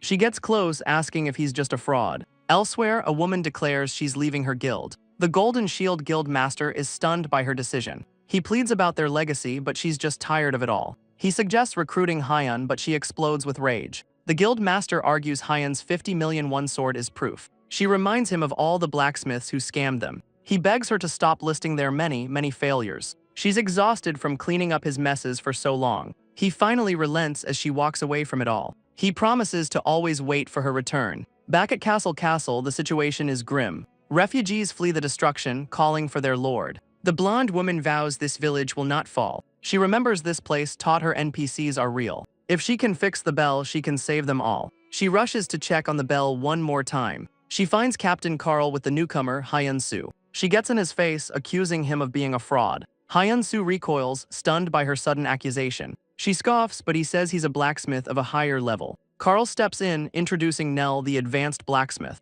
Nell can't believe a level 38 player can fix the bell. She accuses him of being a fraud, but he ignores her. He walks right past her, leaving her stunned and furious. She wonders if he noticed something she missed in the fragments. A system window confirms the bell is completely irreparable. Hyun-soo pulls out his hammer, agreeing it's impossible, then smashes the sacred fragments into dust. Nell screams in absolute horror, demanding he stop. Nell grabs his arm, demanding an explanation. Hyun-soo smiles, confident in his restoration skills. She roars, asking if he knows what irreparable means. But a soldier bursts in, screaming for Captain Carl. The undead horde is swarming the castle right now. Carl and Nell are stunned by the sudden news. A system window appears, but it's not a quest. It's an update notice. The territory is being overwritten. Nell realizes castle will become an undead territory. She accepts this as the end, but Hyun-soo vows to stop it. Nell demands to know how he can remake the bell. He reminds her of her vow to protect castle. She agrees, but still doesn't see how it's possible. He tells her to follow him, gathering the fragments. Hyun-soo declares they will defend this place together. Carl promises to buy him as much time as he can. He raises his sword, rallying his men for a final stand. The captain and his soldiers charge into the fray. Carl roars, vowing to protect castle at all costs. Hyun-soo arrives at a forge as the sun rises. They stand in the forge, ready to begin their impossible task. Nell demands to know his plan for the shattered bell. He explains the holy power is infused in the material. He'll forge a new, even stronger bell from the fragments. He smirks, a repair skill isn't what's needed here. He approaches the roaring forge, ready to melt it all down. She's stunned he's doing the work manually. He tells her to stop staring and start helping. He admits the task is too much for one person. Meanwhile, two figures monitor the game from a lab. One of the developers sips his drink, unimpressed. The castle update timer is ticking down fast. His colleague scoffs at the idea of a delay. He turns, confused by his partner's concern. On the screen, Hyun-soo and Nell work the forge. The man laughs, sure the blacksmith will fail. But a woman warns he's no ordinary player. Her eyes hold a secret about Hyun-soo's potential. Meanwhile, the final battle for castle rages on. Captain Carl leads the desperate final defense. The soldiers are exhausted, completely surrounded by ghouls. They fight back, swinging with their remaining strength. But one is knocked down, defenseless before a ghoul. The monster raises its axe for the killing blow. The soldier braces for the inevitable, terrifying end. But Captain Carl slices through the monster, saving his man. He checks on his soldier, his presence a rallying cry. He urges them to hold out just a little longer. He roars that they will protect their home at all costs. But on impact, his own blade begins to crack. Carl grits his teeth, his sword is failing now. The blade shatters, leaving him completely defenseless. A ghoul moves in to deliver the final blow. The captain braces himself, believing this is the end. The monster's weapon swings down to finish him. But a strange, new sound fills the air. The undead scream, clutching their heads in agony. Holy fire erupts, consuming the entire horde. The flames purge the battlefield, a tower shining above. Carl looks up, a smile of pure relief on his face. Carl's voice rings out, the bell of Rama's is fixed. The developer spits his drink, hearing the impossible sound. He stares at the monitor, calling the situation insane. Back in the forge, Hyun-soo raises the new clapper. He leaps, striking the bell with all his might. His face is a mask of pure, desperate focus. The developer still can't process what he's seeing. The clapper glows with immense holy power. The sound echoes, a miracle born from the forge. He poured every last bit of his will into this. The developer screams, asking if the update failed. His partner reveals Hyun-soo hasn't slept at all. He's been playing for an entire week straight. 5 days ago, he arrived at the castle forge. He mobilized the entire village to help him. They would melt the fragments to extract holy power. While he drew blueprints, Nell managed the workforce. With his plans complete, divine crafting begins. He'll add skills to repel and damage the undead. Fueled by their will, they raise the forge's heat. He demands they melt the metal with perfect unity. Every villager concentrates, keeping the metal pure. Their combined will infuses the metal with holy power. 4 days before the deadline, they pour the mold. He works tirelessly, carving the bell as Nell watches. The entire village works until they collapse from exhaustion. 2 days out, Nell pushes past her own exhaustion. With 1 day left, a final, loud clang jolts her awake. She wakes on the floor, realizing she passed out. She looks up to see Hyun-soo striking the finished bell. He stands beside the finished bell, forged without rest. His focus is absolute, his learner title glowing. Nell is stunned, witnessing his work leveled up her own skills. He turns to her, teasing that she slept well. He says the work is almost done, but she has a question. She finally asks if he's the legendary blacksmith Hyun. A small, knowing smile plays on his lips. He turns back to the bell and simply says yes. His hand touches the bell and a holy rune ignites. She can only stare, completely captivated by his power. Nell stares in awe, the bell is beyond beautiful. A system window appears, detailing its new stats. It's a unique item with infinite durability. He remade an artifact once deemed irreparable. Nell realizes remaking it made it even stronger. Hyun-soo just gives her a knowing, exhausted smile. She finally calls him by his real name. Suddenly, she grabs both of his hands. She begs him to stay with her from now on. Hyun-soo is stunned, thinking it's a confession. On the final day, he strikes the bell one last time. A wave of holy sound explodes from the tower. The undead horde screams, consumed by sacred fire. Their bodies turn to ash, purged from the land. The system confirms he stopped the update and saved Castle. Hyun-soo smiles, knowing he made it just in time. But a week of no sleep finally takes its toll. He collapses as Nell screams his name in horror. She reaches for him as his vision fades to black. She cradles him, the quest finally marked as complete. A system message confirms his reward has changed. The community buzzes about the failed castle update. His name spreads like wildfire, gaining him followers. Sunlight streams into the room where he rests. Hyun-soo wakes up, annoyed by the constant alerts. He sees his forge has over 100,000 followers. He stares at the screen, stunned by the number. He smirks, glad he carved his name on the bell. Now his work is a landmark for all to see. A knock at the door interrupts his thoughts. Captain Carl bursts in, announcing his reward is ready. He's given a massive pouch of 330,000 gold. Hyun-soo realizes this is enough to contact someone important. But the captain isn't finished with the rewards yet. A soldier brings in a glowing treasure chest. Hyun-soo opens it, stunned by the contents within. He's acquired the legendary mineral, orichalcum. He thanks the captain, who says they owe him everything. Carl says he didn't abandon them like other players. He bows low, offering his most sincere gratitude. Hyun-soo accepts the reward, feeling their sincerity. He tells Carl he must return to his old home. He vows to reclaim his forge and logs out. Carl and his men watch, calling players mysterious. The next day, two men meet in Jeonjo. One man checks his phone, a massive deposit from Hyun-soo. He looks at Hyun-soo, amazed he actually did it. Real estate investor Kang Hyuk-soo praises his success. A flashback begins, showing a photo of the forge. A year ago, a deal was struck with the investor. He signs the papers, selling the forge for 330 million. The investor mentions the massive fire that destroyed it.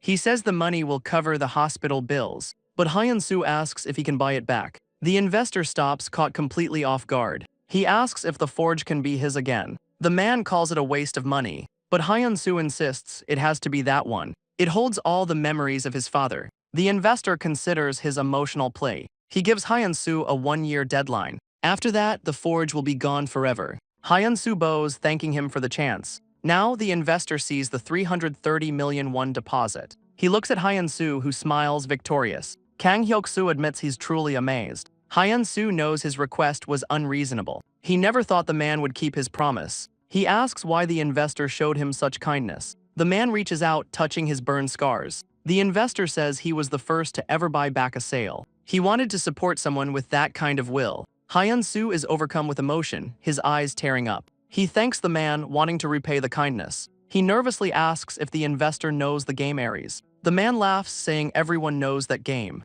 Hyun-soo offers to craft him an artifact as a gift. The investor's eyes light up, asking for a custom order. A confident smile spreads across Hyun-soo's face. He promises to make anything the man desires. Back in the game, Hyun-soo arrives in a bustling city. He makes his way towards a local pub. Stepping inside, he looks for his contact. Hyun-soo scans the room, searching for a familiar face. A voice calls out his name. It's Nell, waiting for him. She greets him warmly, glad to see him again. She teases him for being so hard to track down. She formally introduces herself as a Golden Shield leader. She recalls watching him work on the Sacred Bell. She knew then he was destined for greatness. She makes a direct offer to be his first guild member. He playfully reminds her she once called him a fraud. She tries to justify her accusation, completely flustered. He cuts her off, taking her hand to seal their agreement. He formally accepts, welcoming her as a future ally. But he tells her there's something he must do first. She leaps up, screaming in absolute disbelief. His goal is to meet a legendary, flame-wreathed warrior. She repeats his insane goal, meeting Sword King Barad. He calmly confirms his plan to win the tournament prize. Nell stresses that the tournament is full of rising stars. But Hyun-soo casually says he just needs to win. He tells her not to worry, completely unfazed. He'll aim for victory using his greatest strengths. Nell is left speechless by his absolute confidence. The day of the Goyad Martial Tournament arrives. Chairman Bikal welcomes the eager contestants. He declares the tournament will begin immediately. Their first challenge, monsters from the arena gates. The chairman's eyes narrow, a silent observation. He warns that the king is watching from above. With a final good luck, the tournament officially begins. Chaos immediately erupts on the arena floor. The fighters are stunned by the sudden chaos. A massive stone golem materializes before them. One cocky contestant smirks, completely prepared. The warriors charge forward, ready for a fight. The system reveals a reward for hunting the golem, but the monster is a terrifying level 109. The contestants freeze, realizing the test is not so easy. A cocky fighter rushes in, seeking an advantage, but the golem's fist crushes a player instantly. A forced logout message confirms the kill. Another player screams, watching the carnage unfold. The golem's hand smashes another contestant flat. The players panic, their intel was completely wrong. Only Hyun-soo remains calm amidst the chaos. Meanwhile, a winged figure soars through the sky. It flies high above the magnificent Goyed castle. A cloaked figure runs through the halls, panting. He realizes a high-level golem was accidentally released. He rushes past the guards, demanding to see the king. He bursts in, screaming the tournament must be stopped. But the king on his throne simply refuses. The armored king asks if he's failed to notice. He smirks, telling him to watch carefully. He gestures towards one warrior in the chaos. A single golden arrow streaks toward the golem. It shatters the monster's stone face on impact. A system window reveals Hyun's custom creation. The orichalcum arrow returns right to his hand. The other contestants stare, completely stunned. He remembers this was his reward from Castle. He forged the legendary orichalcum into a weapon. His next shot strikes the golem's core. It zips past another player on its way back. The monster roars, stunned for 4 seconds. He sees his opening, the golem is vulnerable. The other warriors seize the chance to attack. Their combined assault slams into the monster, but the stun wears off and the golem retaliates. It unleashes a shockwave, scattering the fighters. The monster roars, its red eyes burning with rage. It glares down at the scattered contestants. The beast charges forward, shaking the entire arena. One player screams for everyone to run for their lives. Its massive stone fist swings down with lethal force. Hyun-soo stands firm, ready to face the blow. But another warrior leaps in, blocking the attack. He activates a skill, unleashing a blast of light. The warrior roars that this fight is not over. He stands his ground against the golem's crushing blow. His eyes narrow as the impact sends out a shockwave. The sheer force sends him flying through the air. The king watches the warrior's defeat in his orb. His aide begs him to stop the tournament now, but the king just smirks, completely unbothered. Suddenly, the orb in front of him begins to glow. The king's eyes snap open, stunned by the sight. Back in the arena, a holy sword pierces the golem. His emergency crafting skill activates once again.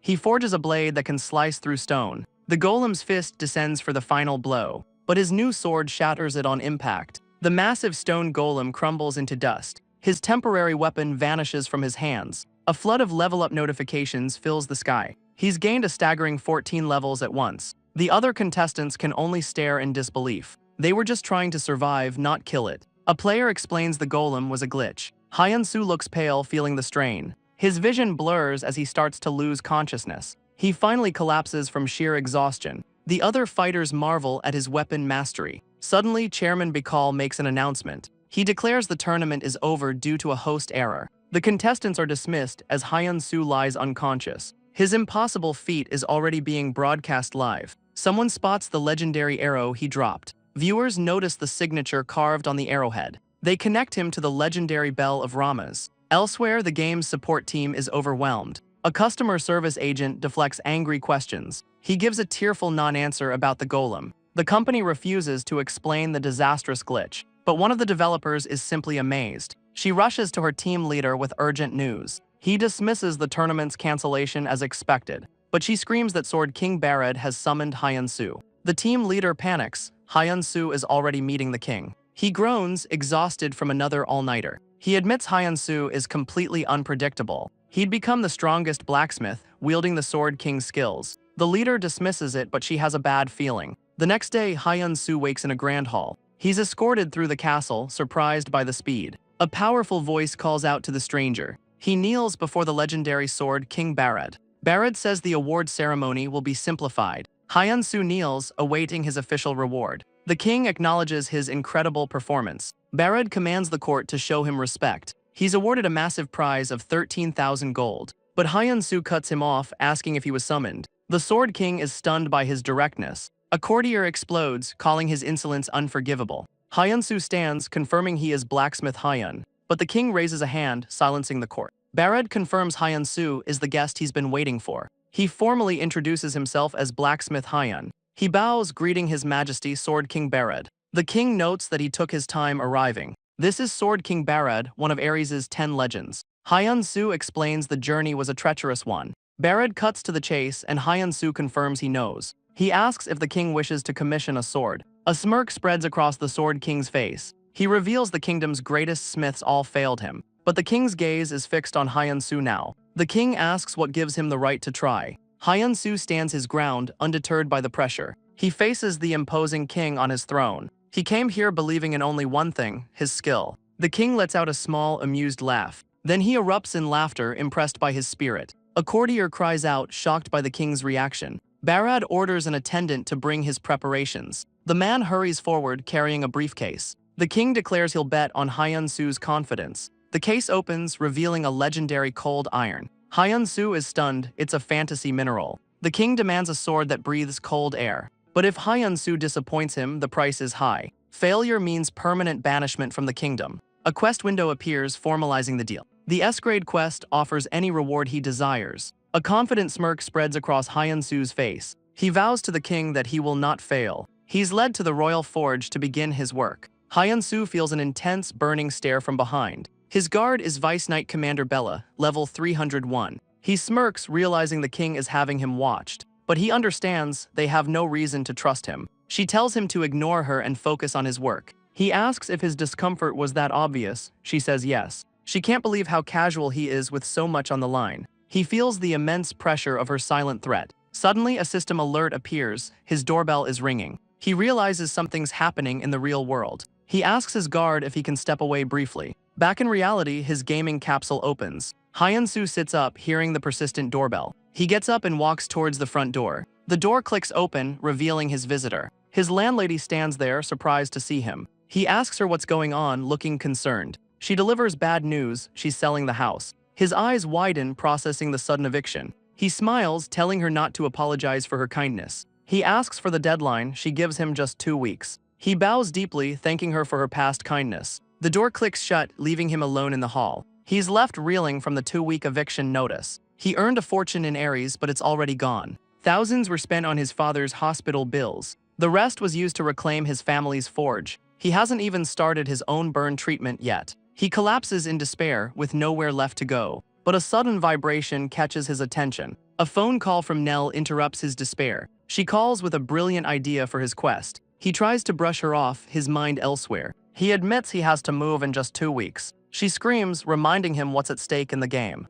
She explains the quest has 2 major benefits. The community is debating his secret identity. She suggests a dramatic reveal for his new guild. He's working for one of Ares' most powerful NPCs. Imagine the king wielding a sword with his mark. Her words hit home, his value is about to skyrocket. He thanks Nell, his spirit completely reignited. With new resolve, he logs back into the game. But Bella immediately grabs him, furious. She demands to know why he disappeared so suddenly. She reveals Sword King Barad is in grave danger. The king is trapped, surrounded by intense flames. He's fighting for his life in the fire dragon's nest. Hyun-soo is stunned by the sudden, terrible news. But he has no idea where that place even is. Bella scolds him for being surprised without knowing why. She cuts him off, saying there's no time to waste. The fire dragon's nest is home to fire monsters. Only the king has ever survived the Ifrit's dungeon. Hyun-soo asks why he'd return without his new sword. Bella hesitates before revealing the king's true motive. The king went there to finally get his revenge.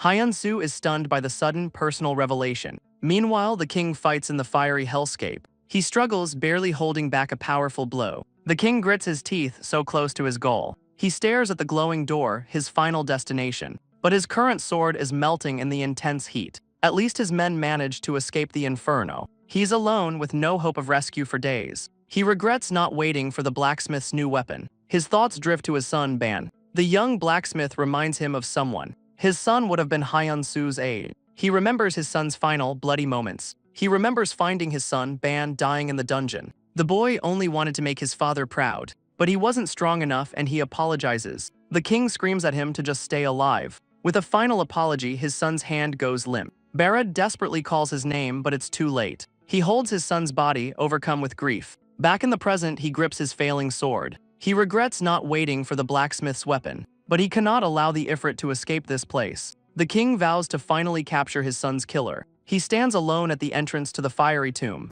Bello explains the king's obsession with the Ifrit. The monster has been hiding, refusing to emerge. She fears this is his final, desperate attempt. She admits she finds it hard to trust a stranger, but she knows the king must have had a reason. So she bows, begging him to save his majesty. An emergency quest appears: save the king or he dies. Hyun-soo never knew the king carried such a burden. He remembers the fire that almost took everything. He wonders if he'd have the king's strength. His resolve hardens, his expression firm. He promises Bella he will give it his all. He grabs his hammer and gets to work. The first strike rings out in the royal forge. Sparks fly as he shapes the legendary cold iron. He plunges the glowing blade into the water. He knows the Ifrit's heat melts unique weapons, so he must forge a weapon beyond that grade. He focuses on the metal's non-melting, icy nature. The system confirms his mastery of the cold iron. The hammer falls, shaping the legendary metal. His special skill, the blacksmith soul, activates. He is completely lost in the forging process.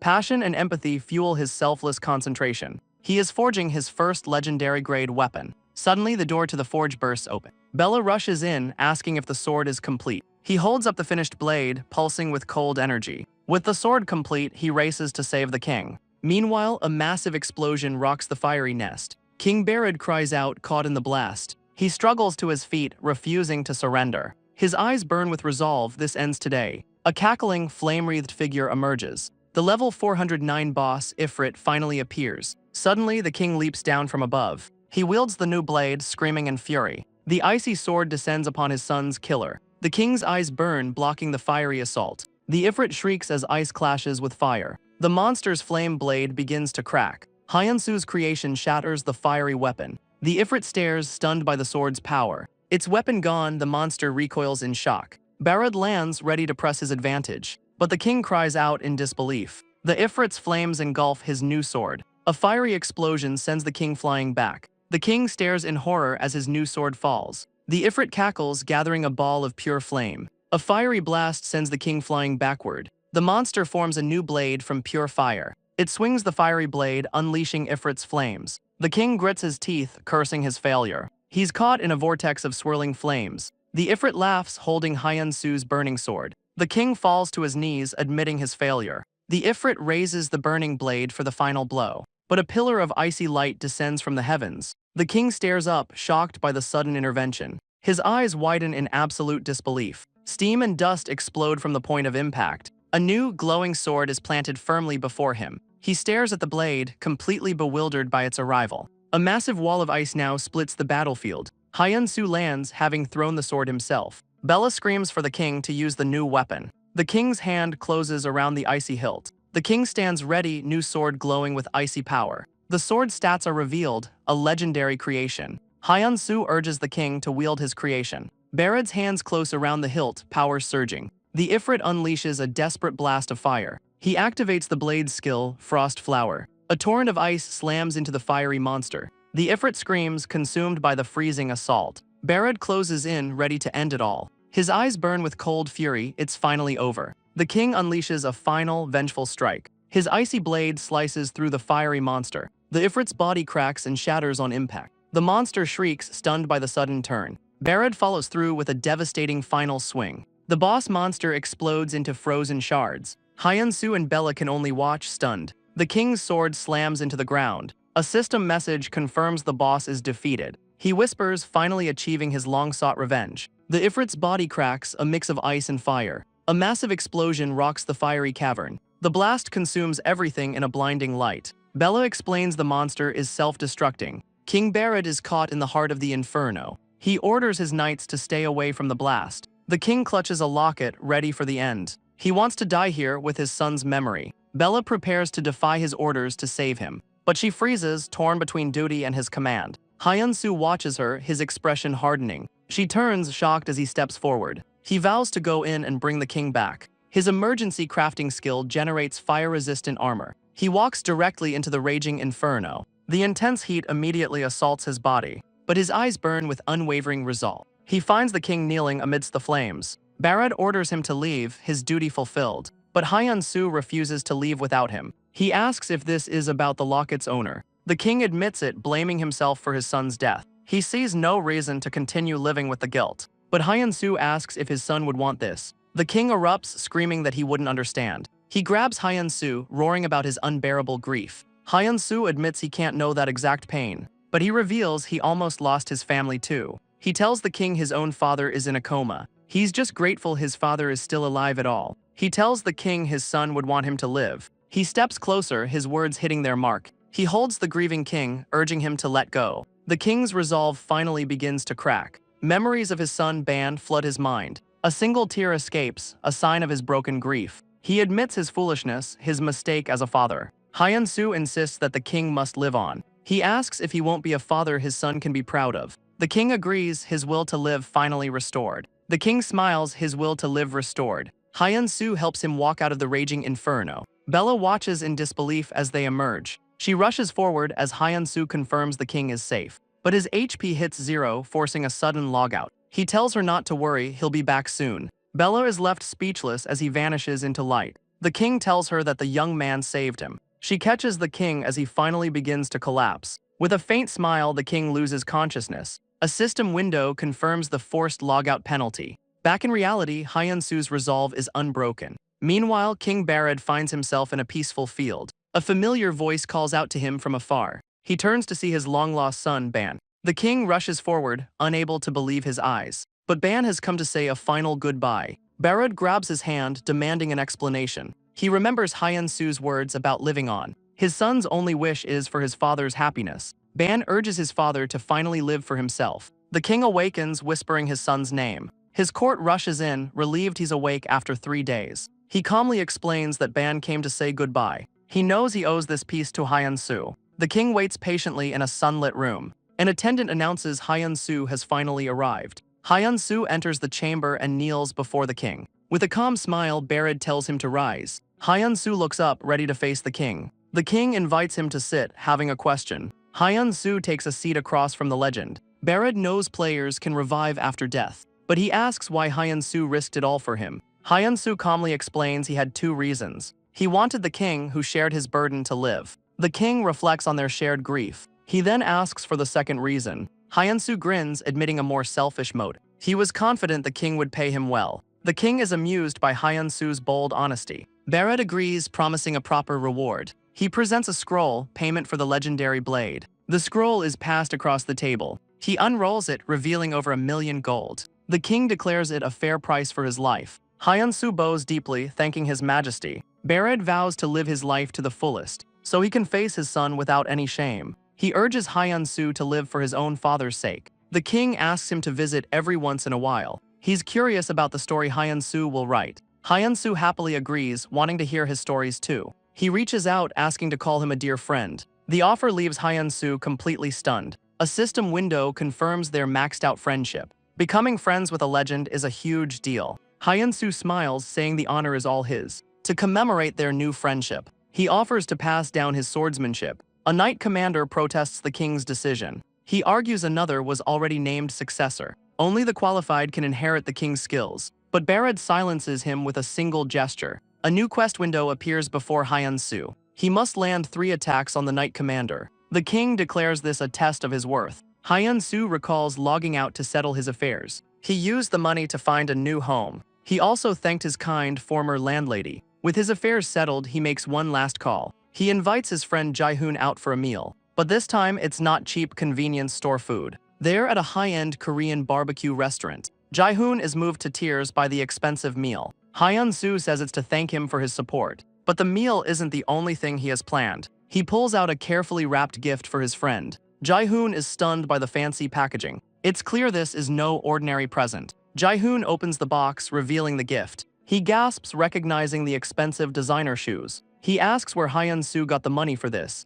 Hyun-soo says he also paid him back for the capsule. Jae-hoon is overjoyed, thanking his friend profusely. But Hyun-soo admits he's the one who is grateful. He shoves meat in his friend's mouth to quiet him. Their heartfelt meal comes to a close. Back in Ares, Hyun-soo enters the training grounds. The knight commander prepares to begin the test. The knight commander demands Hyun-soo draw his weapon. He vows to show no mercy, friend of the king or not. But Hyun-soo reaches into a sack instead of for a hilt. The commander watches, completely confused by his actions. He pulls out a raw mineral, smiling back at his opponent. The mineral erupts in a blinding flash of blue light. Power surges around him as he begins to forge. The commander can only stare in utter disbelief. The light solidifies into a brand new blade. Hyun-soo stands ready, his new sword crackling with energy. The Knight Commander stares, completely baffled. He scoffs that the sword looks completely ordinary. He calls it a foolish judgment, gripping his hilt. He lunges, doubting Hyun-soo can defeat him. The commander's blade slams down with incredible force.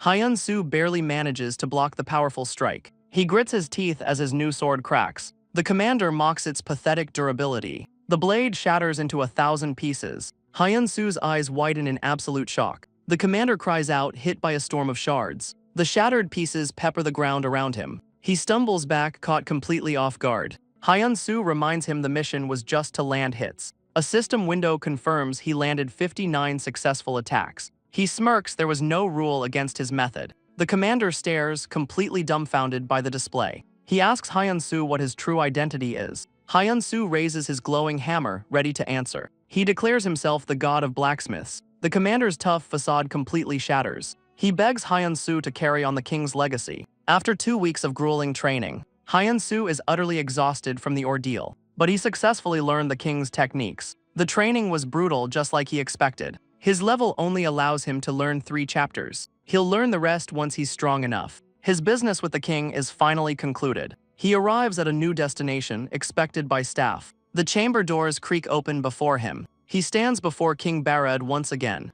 Hyun-soo reveals he's here to ask a favor. He needs more of the legendary cold iron. The king would gladly give it to his friend, but he reveals that was the very last piece. This completely throws a wrench in his plans, but the king tells him not to despair just yet. He explains cold iron can be found in the frost mine. Barad suggests he go and get it himself. The king summons Vice Knight Commander Bella. He orders her to accompany Hyun-soo to the mine. The king insists it will be a good experience for her. She reluctantly agrees, bound by her duty. With his affairs settled, the king makes an announcement. He announces his victory over the Ifrit's tomb, but the online community notices his new weapon. The sword pulses with cold energy, bearing a familiar mark. They connect it to the arrows from the tournament. Nell smiles, her plan to separate the 2 identities working perfectly. Nell laughs at the community's wild theories, but his follower count explodes regardless. Back in reality, Hyun-soo checks his phone. His forge's followers have skyrocketed to 310,000. The king's speech made him an online sensation. He wonders what would happen if his identities merged,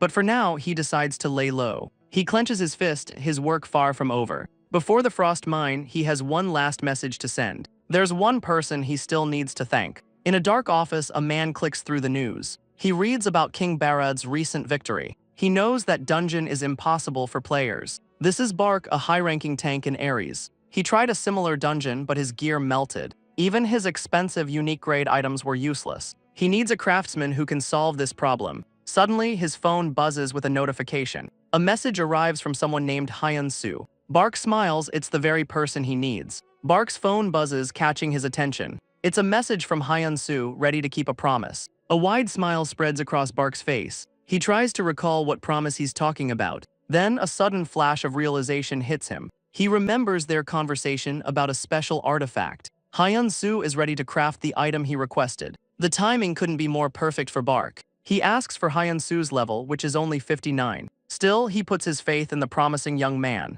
Bark sits at his desk, considering his next move. He sees the news about the king's new blacksmith, but he doubts a legend would help an unofficial tank. Still, his class change quest is on the line. He decides it's a risk he has to take. Meanwhile, Hyun-soo steps onto frozen ground. He and Bella arrive at the vast frost mine. A system alert confirms he's the first to enter. He smirks, enjoying the double experience bonus. He asks Bella if she's been here. She's as cold as ever. They're immediately spotted by a young miner. He demands to know how they entered this place. Bella presents a scroll with the king's seal. The miner is starstruck by the royal decree. He introduces himself as Banya, a local miner. He warns them this mine is strictly off-limits. But luckily, his father is the head miner. Banya offers to lead them to his father. Hyun-soo thanks him for the unexpected help. He guides them deeper into the frozen mine. A strange, glowing barrier blocks their path. Beyond it, crystalline monsters stir in the dark. Banya explains it's a kind of dungeon. A powerful mage sealed them away a century ago. But Hyun-soo notices something on their backs. The monsters are carrying the legendary cold iron. Banya warns them not to get any greedy ideas. The barrier is their territory. Entry is a death sentence. It's a shame, as the best minerals are trapped inside. But he's just glad the miners can work safely. Banya points them toward his father, the head miner. He calls out, announcing the arrival of visitors. With his job done, the young miner waves good. He gives them one last curious glance before leaving. Hyun-soo and Bella are left to face the mine's leader. The man's gaze is sharp, questioning their presence. Hyun-soo steps forward to address the imposing figure. The miner immediately recognizes Bella as a royal knight, but he sizes up Hyun-soo as just a stranger. Head miner Rek, level 231, studies them carefully. Rek questions the strange pair's presence in his mine. Hyun-soo asks for legendary cold iron or better. The miner scoffs, refusing to share his secrets. He calls Hyun-soo a greedy, unwelcome stranger. If word got out, this mine would fall into chaos. Greedy adventurers would swarm the place for its riches. But Bella reminds him they have royal permission. Rek devises a plan to get rid of them. Hyun-soo admits he has no mining experience, so Rek issues an impossible challenge for the info. A quest appears: mine 40 minerals in 1 week. Rek smirks, confident he's won this exchange. But Hyun-soo clenches his fist, ready to counter. He asks what happens if he exceeds the quota. Rek promises to mine the ore himself if he succeeds. The head miner agrees, sealing the deal. He then calls out his son, who was eavesdropping. Rek drags the young miner out from his hiding spot. Bella questions why he provoked the head miner. Hyun-soo just grins, revealing he came prepared. He summons a glowing, high-tech pickaxe. Hyun-soo grins, vowing to get the best minerals. A week passes in the frozen landscape. Head miner Rek waits, lost in thought. He notes the stranger hasn't emerged at all. But just then, a figure exits the mine. Hyun-soo finally steps out, covered in soot. Rek demands to see the results of his work. Hyun-soo holds up a glowing orb of light. He opens his hand and minerals pour out. Rek smirks, sure the stranger has failed.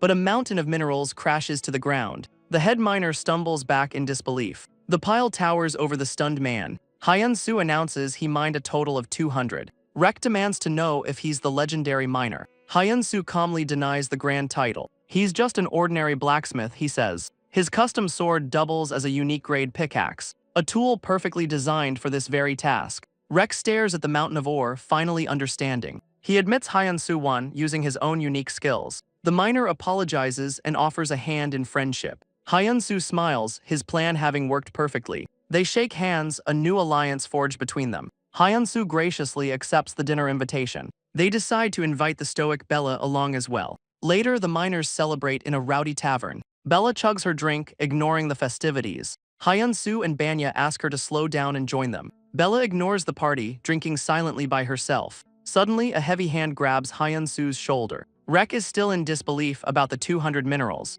He asks about the cold iron. Hyun-soo found 20 pieces. The miners are buzzing about his legendary pickaxe. Hyun-soo summons the glowing tool for all to see. He presents the Damascus pickaxe to the stunned crowd. It's a specialized tool with a massive mining buff. The tool can also become a stone-cutting sword. Bella watches him, a true blacksmith in his element. Rek rallies the miners, inspired by the rookie's success. The miners celebrate, pulling Hyun-soo into the party. He's officially welcomed as one of their own. The next day, they stand before the glowing barrier. Rek reveals the 1,000-year cold iron is inside. Hyun-soo is stunned. This is the promised location. He reminds Rek that the barrier blocks their path. Rek confirms the iron is there despite the danger. Rek grins, telling Hyun-soo it's his problem now. Rek leaves him to figure out the impossible task. A system window appears, a new story begins. Hyun-soo is caught off guard by the sudden quest. The 100-year-old barrier is failing. It will break in 3 minutes. He races to warn Rek and the other miners. He screams that they must evacuate immediately.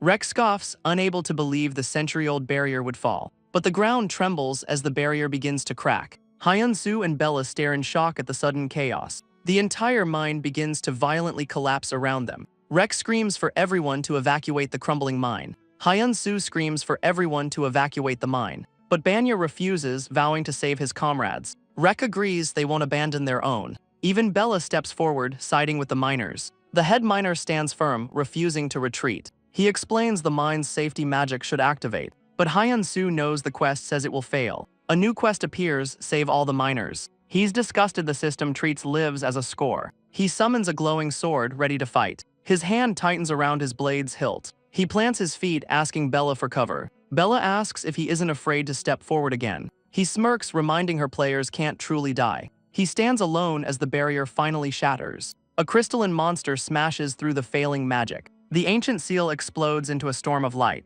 He wonders if he can handle the horde alone. He knows his simple Damascus sword isn't enough. He needs a way to stop them in their tracks. He gathers raw minerals, preparing for a desperate craft. He activates divine emergency crafting on a new scale. He's never tried this before, risking it all. The goal, one single, overwhelmingly powerful strike. Hyun-soo unleashes his ultimate crafting skill. A brand new cold iron greatsword materializes in his hands. The countdown hits 0, the barrier shatters. He grits his teeth, ready for the onslaught. A monstrous foot stomps through the broken seal. A horde of high-level stone monsters emerges. This new blade is designed for a single, devastating strike. Hyun-soo plants himself before the monstrous horde. He vows that not a single one will pass. With his new sword raised, he prepares to unleash it all. He stands alone against an army of crystalline beasts. With a furious roar, he brings the greatsword down. He activates the blade's skill, Storm of Frost. A massive wave of ice erupts from the point of impact. The crystalline beasts are instantly impaled by the shards. The entire horde is frozen solid in a single, epic attack. The greatsword shatters, its purpose fulfilled. It was a one-time use weapon, now dissolving. He's stunned by the sheer power he just unleashed. The right materials can create unbelievable effects. His crafting skill produced an overwhelming result. The entire horde is trapped in a wall of ice, but he knows more monsters are still inside. The miners desperately dig to save their trapped friends. His quest rewards depend on how many survive. To him, these are no longer just NPCs. He sees himself in them, people who risk it all. A new wave of monsters emerges from the darkness. Crystalline brutes and their hounds snarl, ready to attack. He vows to protect every single person. His plan, lure them into an empty dungeon. He leaps into a narrow passage, the beasts close behind. The monstrous pack follows, hungry for the kill. With the miners safe, he summons his Damascus sword. He parries a crushing blow from a massive brute. He slips past its guard, ready to counterattack. He dodges a snarling crystalline hound. He vaults over a brute, sword raised high. His blade clashes against the monster's arm. His eyes narrow, focused on his target. The brute swings its massive crystalline club. The weapon descends, ready to crush him. He tightens his grip, preparing to counter. He nimbly dodges the devastating ground slam. He reaches out, ready for the next move. A glowing slash carves into the monster's chest. The crystalline hound lets out a vicious roar. He stands his ground as the horde closes in. The monsters see only a lone, foolish human. But Hyun-soo is exactly where he wants to be. He smirks, ready to test his new skills. He unleashes the Sword King's swordsmanship. His blade becomes a raging torrent of strikes. He cuts through the monsters in a flash of light. The entire pack is caught in his whirlwind assault. The skill boosts his damage to devastating levels. Hyun-soo is stunned by the skill's raw power. It's even more amazing than he ever imagined. The effort sends him crashing to the ground. A system window confirms his perfect success. He smiles, relieved that everyone is safe. But a new prompt offers even greater rewards. He's told to guide the situation for a bonus. He pushes himself up, ready for the next phase. A clever idea begins to form in his mind. Outside, the miners continue their frantic escape. Rek confirms that every miner made it out alive. The men celebrate, overcome with sheer relief. Bella watches the emotional reunion in silence. She tells Rek that Hyun-soo lured the monsters away. The head miner realizes he sacrificed himself for them. The miners are stunned by his selfless act. Rek grips his pickaxe, ashamed of his earlier doubt. He rallies the miners to go back for their savior. They prepare to venture back into the darkness. The rescue party calls out for the blacksmith. Bella and the miners rush into the darkness. They desperately call out for the blacksmith. The entire rescue party shouts his name. Finally, they spot him slumped against the rocks. They race forward, fearing he's seriously injured. Bella catches him, calling him a foolish hero. But she realizes his heartbeat is surprisingly stable. As she turns to reassure them, he grabs her hand. He whispers for her to play along for a moment. He stands, announcing he defeated all the monsters. He puts on a show, asking if everyone is safe. Rek grabs his hand, ashamed of his own doubt. Hyun-soo says they treated him like family. He couldn't just stand by and watch them suffer. He fakes a cough, selling the performance. The head miner is moved by his selfless act. Rek pulls him into a tearful, grateful hug. Bella watches, completely baffled by his act. The miners rush to carry their new hero. Hyun-soo leans on Rek, playing the part perfectly. A system window confirms his heroic reputation. Hyun-soo smirks, his plan worked perfectly. The exhausted miners collapse, finally safe. He knew making it dramatic was the right call. As Rek helps him, Bella watches with suspicion. He gives her a sly thumbs up for her help. Rek offers him a precious drink for his bravery. Bella finally realizes he's a complete fraud. Later, Hyun-soo sleeps soundly in a warm bed. He wakes up feeling completely refreshed. Hyun-soo is startled awake by a worried Banya. The young miner shouts that their hero is finally awake. Rek rushes in, demanding to know if he's all right. Hyunsu asks if all the miners made it out safely. The miners appear, telling him to worry about himself. Rek sits by his bed knowing he'll be leaving soon. He admits the timing is awkward since he's leaving, but he has something important he needs to say. Hyunsu calmly invites him to speak his mind. Rek calls for all the other miners to enter the room. The miners step forward as one. They declare that today they mine only for him. Hyunsu is stunned by the sudden declaration. Rek vows to find the 1,000-year-cold iron. He can't believe they'll mine the rare ore for him. Hyunsu humbly accepts their heartfelt gratitude. The head miner shares a knowing look with his men. The other miners begin to file out of the room, but Rek has one more request to make. He pushes a nervous Banya forward to ask. Rek tries to stop his son's bold request, but Banya calls Hyunsu their benefactor. The young miner kneels before Hyunsu's bed. He begs to follow him and learn his ways. A system window confirms his loyalty pledge. Hyunsu is completely caught off guard by this. The idea of having a retainer is brand new. Elsewhere, the special user management team is in chaos. An operator panics. Hyunsu is breaking the game again. He's gaining a follower without a guild or territory. The operator screams, this unprecedented event means more overtime. Hyunsu tries to refuse, but Banya won't stand. The young miner insists he saw everything himself. He witnessed Hyunsu's skill and his selfless sacrifice. Banya remains on his knees, his conviction absolute. More than gratitude, he feels a deep respect. He vows to swing his pickaxe only for Hyunsu. The young man begs to be accepted as his retainer. Hyunsu can feel the sincerity in his plea, but his hesitation is mistaken for rejection. Hyunsu says he's not qualified and needs time to think. He promises to consider it once he has a proper base. He'll send word once he's finally ready for him. The young miner's face lights up with pure hope. He promises that when the time comes, they'll be together. The young miner is overcome with emotion. Banya tackles him in a tearful, grateful hug. A system window confirms he's taken Banya as a retainer. His stats reveal he's an epic retainer with huge potential. He knows his sincerity won him a great ally to grow with. Banya asks when he'll be able to see him again.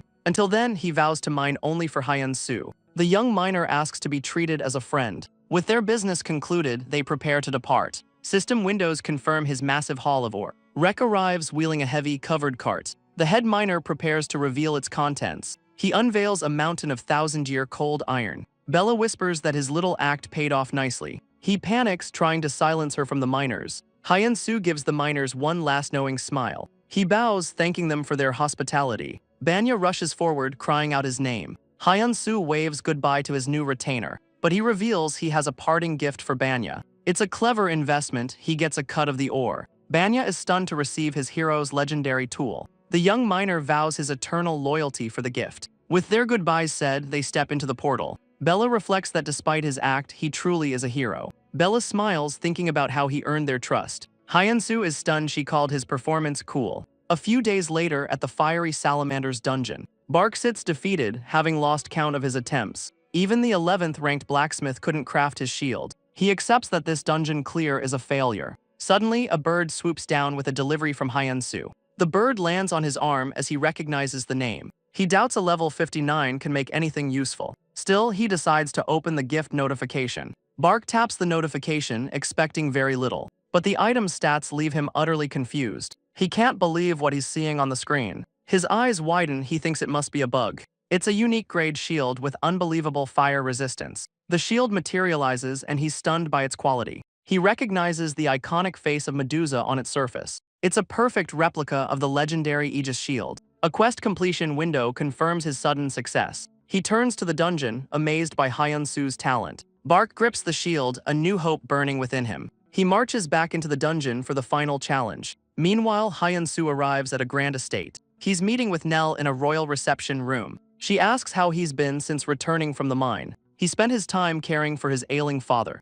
She asks if his father's condition has improved at all. Hyunsu admits he's still unconscious but holds onto hope. Nell listens with a quiet, supportive gaze. She suddenly recalls the real purpose of their meeting. She slides a document across the polished table. Hyunsu reads her plan to start a small, elite group. Her ultimate goal, make him the most famous blacksmith. A mixed-level guild, she explains, would slow them down. The fastest way to fame is to create a guild star. She asks if he has anyone in mind for the guild. He thinks of his friend Lee Hyungman Gold, but after that, his mind draws a complete blank. He admits he hasn't made many friends in game, but then a new idea suddenly strikes him. He remembers one more person he can trust. Nell asks for the name, the tank Bark. She finds nothing, his profile is completely private. She's shocked he'd recommend a total stranger. Hyun-soo recalls a time when he was at his lowest. This man sacrificed his own interests to help him. Nell puts the pieces together, a theory forming. She correctly guesses the man is a businessman, but she warns him his value is now astronomical.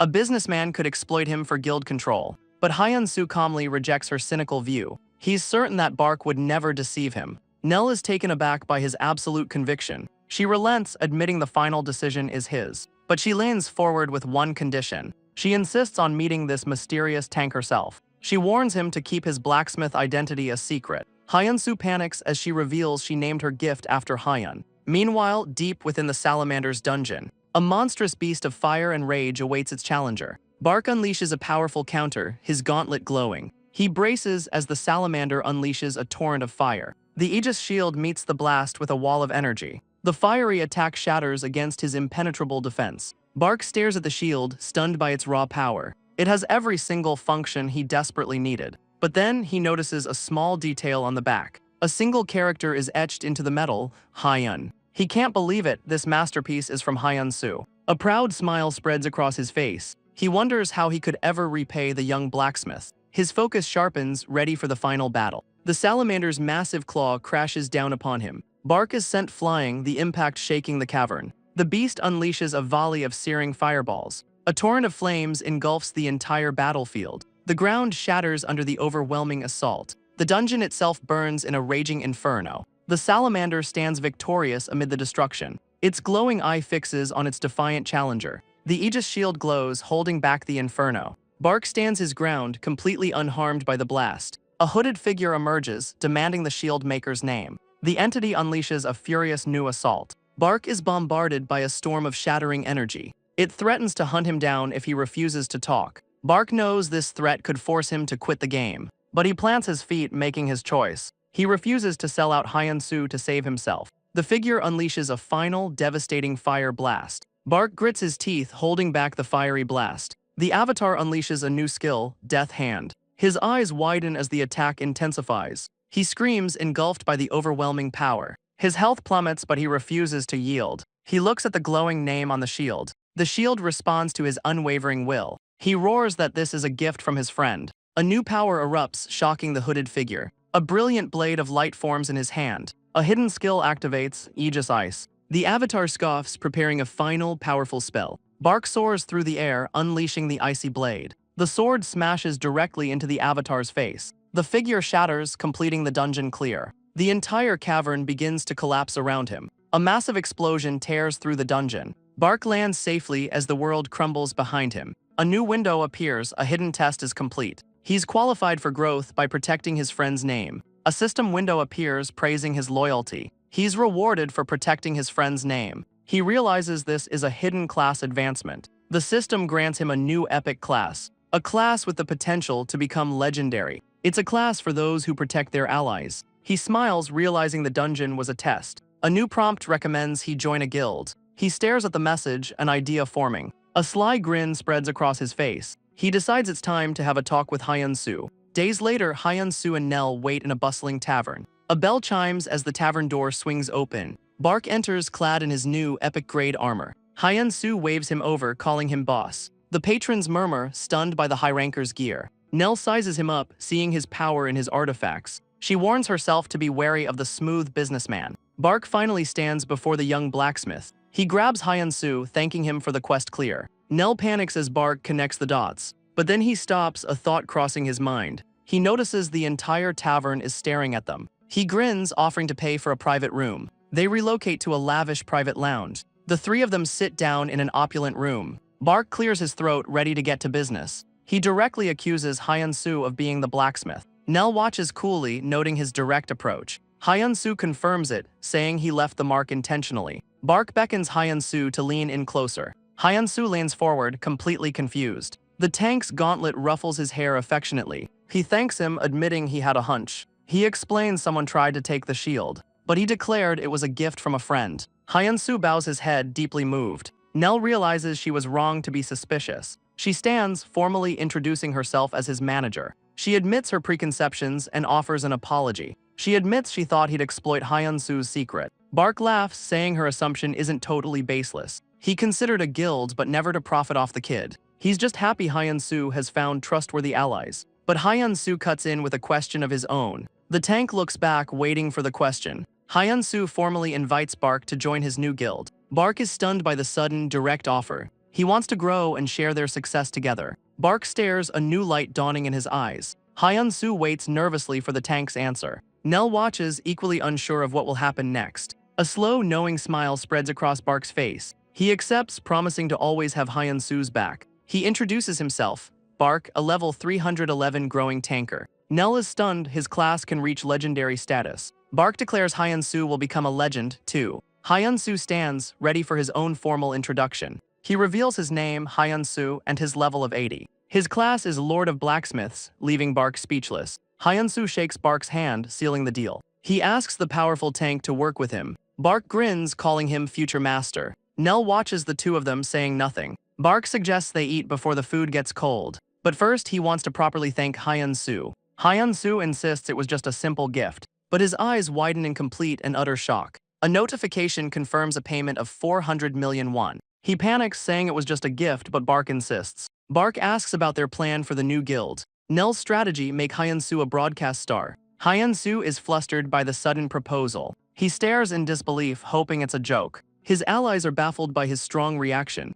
but Hyun-soo is completely mortified by the idea. The game Ares is a global media sensation. Countless channels churn out endless game content. AJ Broadcasting once dominated the streaming world, but now their studio is a scene of chaos. The producers at AJ Broadcasting are desperate for ratings. Their bait, the Blacksmith, will speak through a tournament winner. The live chat mocks the show's Room of Truth. The host, MC Tudums, bursts onto the screen. He hypes the champion as the chat continues to mock. He cuts to the chase, announcing the champion, Hyun-soo. The champion is summoned into the Room of Truth, but Hyun-soo's appearance leaves the chat speechless. The host welcomes him as the chat explodes in disbelief. Hyun-soo calmly takes in the chaotic scene. The host is baffled as the chat fills with question marks. Hyun-soo just gives a slightly embarrassed smile. Suddenly, a massive donation comes from Blacksmith Roan. The chat erupts, Korea's one smith is watching. The scene shifts to a few days ago. The Black Anvil Forge Guild holds a meeting. A member named Sylvia questions the emergency meeting. Dax explains that Hyun-soo is the game's hottest topic. He became a star after crafting the Sword King's blade. But another member, Bon, dismisses him as a threat. Dax insists they must recruit Hyun-soo now. He challenges the guild master for his hesitation. The master Roan listens in stoic silence. He'll make his decision after seeing the kid himself. Back on the stream, Roan's donation hits the screen. The chat explodes, the one guild master is watching. The host fawns over the legendary blacksmith's appearance. He uses the hype to shamelessly ask for more donations. Suddenly, Blacksmith Hyun makes his own donation. Hyun-soo smirks, Nell's plan is a masterpiece. The host begins the interview with personal questions. He continues to probe for more personal details. His relatable answers earn a flood of donations. The host grins, ready for the real questions. He asks for the blacksmith's true occupation. Hyun-soo recalls Nell's plan, pretend to use an earpiece. He plays his part, relaying the first answer. When asked about age, he says it's a secret. He dodges the next questions with a sly smile.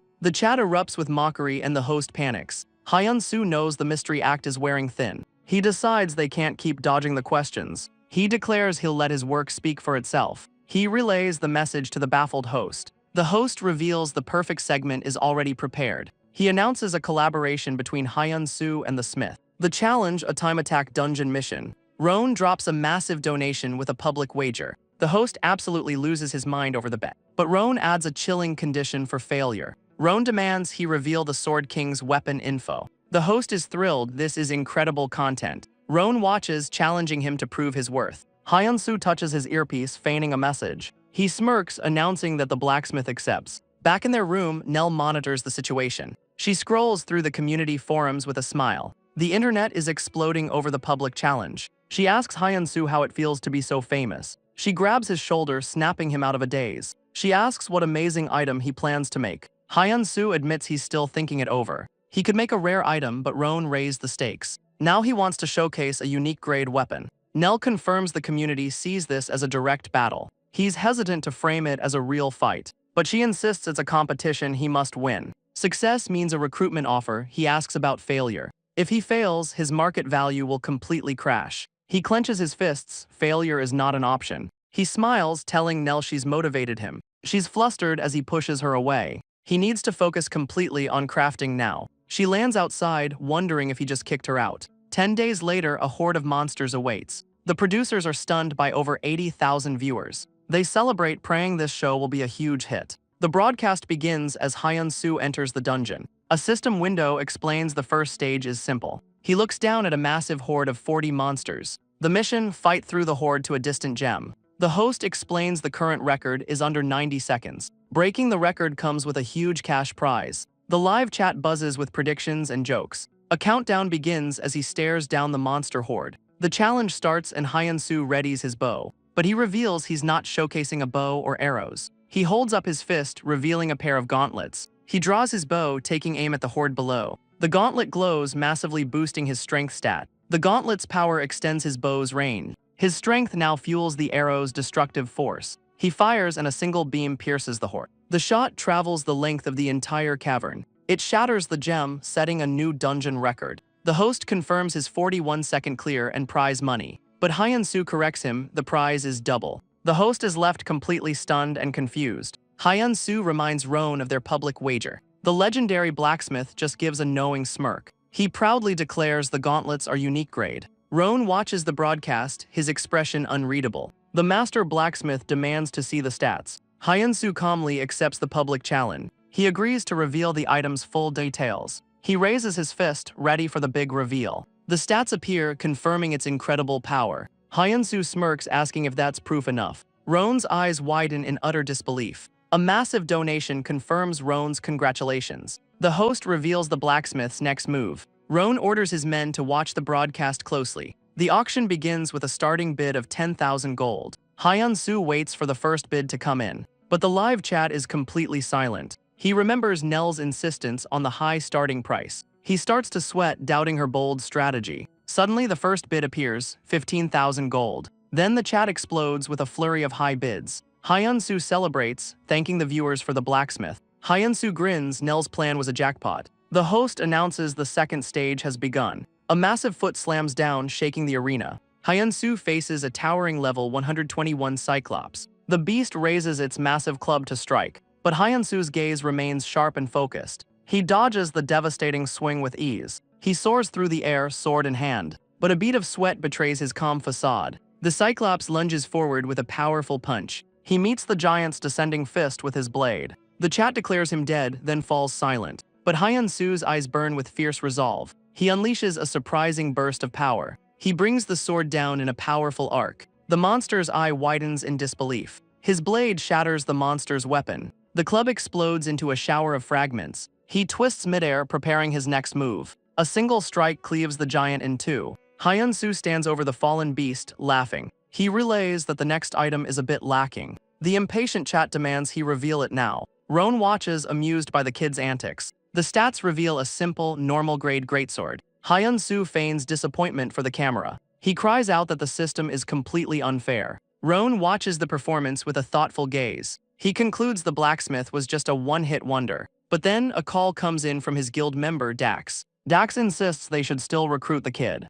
Roan listens, considering his next move. Dax asks how much they should offer for a bonus. The master blacksmith makes his decision. He offers a staggering 2 billion won. Roan hangs up, wondering if he overpaid. But then, he notices a new detail on the screen. His eyes widen as he reads the update. He quickly tells Dax to hold on. The sword's description has a strange penalty. The host hypes the crowd. Hyun-soo cleared stage 2. But he warns the final stage is a different beast. He points to the screen, building the tension. A swarm of boss-class monsters will appear. He must evade them all to reach the final flag. The host admits the stage is notoriously difficult. The main boss, a ferocious level 138 werewolf. Their thick hides give this stage a low success rate. With a final thumbs up, the challenge begins. Hyun-soo steels himself, ready to face the consequences. Hyun-soo prepares as the impatient chat demands action. But he just stands there, ignoring the time limit. He has no intention of simply running past them. The chat explodes, thinking he's planning to die.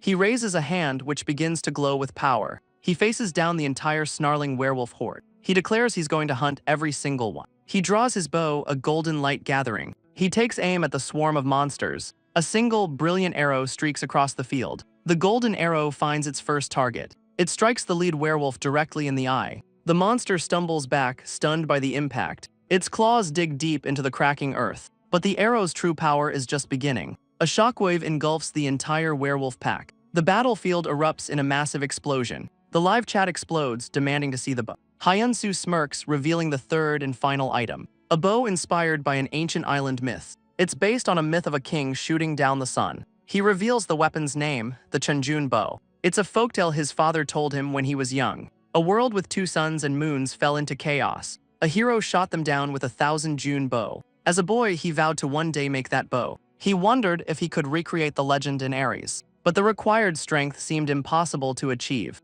Then a brilliant idea suddenly struck him. The bow isn't heavy, the arrow makes the target heavy. He recalls using ebony wood for its special abilities. The system confirms he's crafting a new 1,000 June bow. Back in the present, he unleashes its devastating power. He draws the string back with impossible ease. The arrow pierces the first werewolf's hide. One by one, the entire pack is wiped out. The host is ecstatic, calling the feat insane. But Hyunsu notes the werewolves were too easy. He feels a sinister change in the atmosphere. A new, more menacing pack emerges from the shadows. He leaps into the trees as the new pack surrounds him. But he just smirks, ready to take this one down too. He fires and the arrow strikes the alpha's face. But the resulting explosion is far more powerful. The blast sends him flying, completely caught off guard. He feels a strange pressure overwhelming his senses. A system window confirms a new status effect, fear. A massive paw slams down, shaking the entire stage. The system announces a new story is beginning. A fragment of Fenrir, the werewolf king, descends.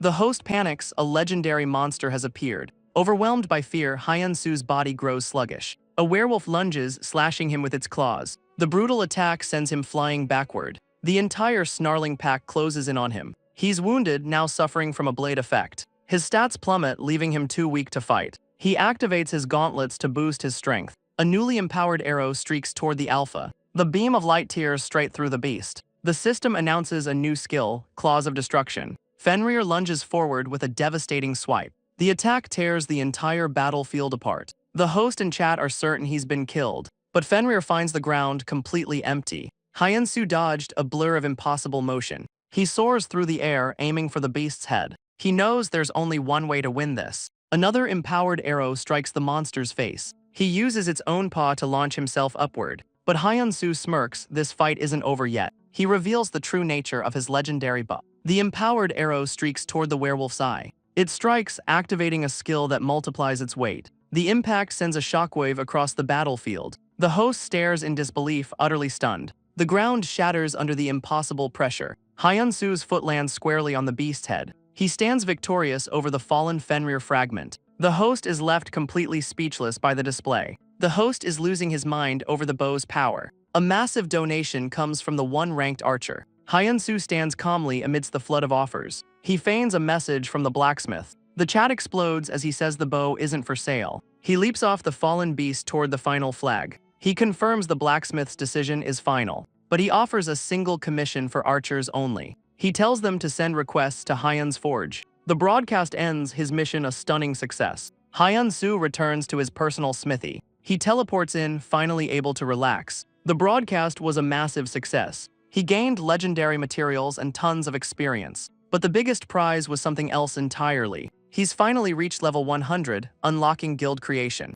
Now he can officially unite with his allies. He can even recruit his loyal NPC retainer. The system asks him to choose a guild name. He makes his choice, hoping for a bright future. He founds the guild Gwangmyeong, or Bright Light. Instantly, Nell and Bark accept their invitations. His new guild members approve of the name. Nell immediately starts searching for a guild base. She asks Hyunsu what he plans to do now. He's going to keep a promise made to Barad. He'll travel to the Goyid kingdom to find him. But in the kingdom, advisors protest the king's plan. They can't believe he'd grant land to an outsider. The king agrees such a reward must be earned. The king scoffs at his advisors' doubts. Back in the real world, Hyunsu gets a call. It's the producer from AJ Broadcasting. He thanks Hyunsu for the show's massive success. The producer confirms a huge payout is coming, but he asks how to pay the mysterious blacksmith. Hyunsu smoothly offers to handle the transaction. He hangs up, the deal successfully concluded. He's stunned by the 25 million won in donations, and his gauntlets sold for a staggering 65,000 gold. He calculates his total earnings, 100 million won.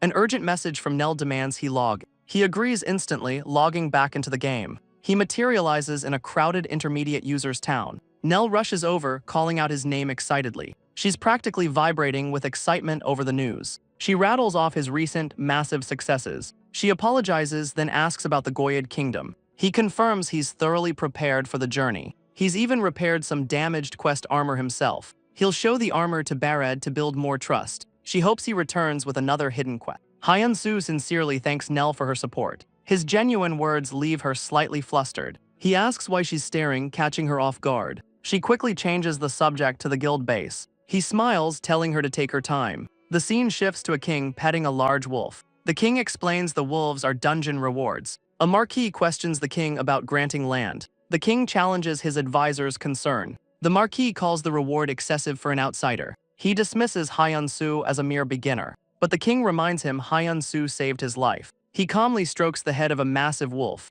Suddenly, the wolves begin to stir and growl. A guard announces that Hyun-soo has arrived. The king and the marquis share a knowing glance. Hyun-soo enters, a massive wolf spirit at his back. The marquis is stunned by his powerful aura. Hyun-soo removes his helmet in a formal salute. He greets King Bared with a confident smile. They sit down in the lavish throne room. The king notes Hyun-soo's aura has grown stronger. He asks if the new armor is the source. Hyun-soo confirms the king's sharp observation. His gear is from Fenrir, granting him wolf-like dignity. The king asks if he made it, but Hyun-soo only repaired it. The king's wolves growl, sensing his new power. After calming his wolf, Hyun-soo asks why he was summoned. The king's expression turns deadly serious. He speaks of a small western territory called Baleth. It was a thriving blacksmith village, now in ruins. All attempts to rebuild it have failed completely. But seeing Hyun-soo's work gave him an idea. He believes Hyun-soo can solve Baleth's problems. He offers an S-grade quest to restore the territory. Hyun-soo is stunned by the massive undertaking.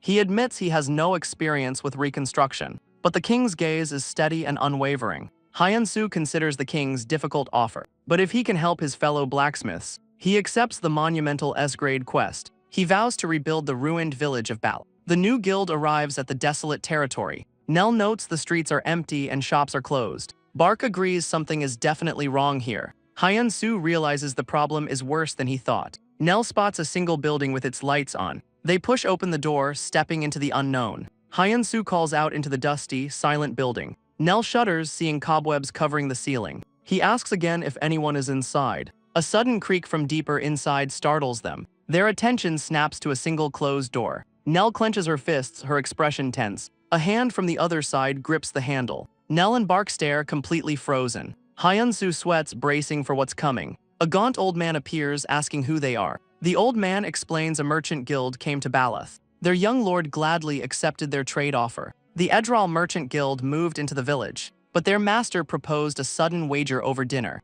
The innocent lord accepted, thinking it was a game. The result was a complete and utter disaster. The lord lost all authority and the guild took over. Many blacksmiths tried to flee the new tyranny, but the guild's guards captured those who failed. The failed escapees were brutally forced into slavery. The old man calls the merchant guild truly evil. They didn't just exploit the people of Baleth. They stole everything from the blacksmiths. Hyun-soo's eyes burn with rage. He won't forgive them. He asks if the elder was forced to work for them. The old man sadly admits he's just a fugitive. The young lord sent him away after losing the bet. His final order, win the wager and save the people. Bark asks if he has the skill to win this wager. The elder stares at his hands, utterly defeated. He admits the guild master is skilled but evil. He knows he can't keep running from them forever. The old man bows, urging them to leave now. But Hyun-soo rises, refusing to let him give up. He offers his help, stunning the defeated elder. As a fellow blacksmith, he can't stand by. The elder warns him that others have tried to help.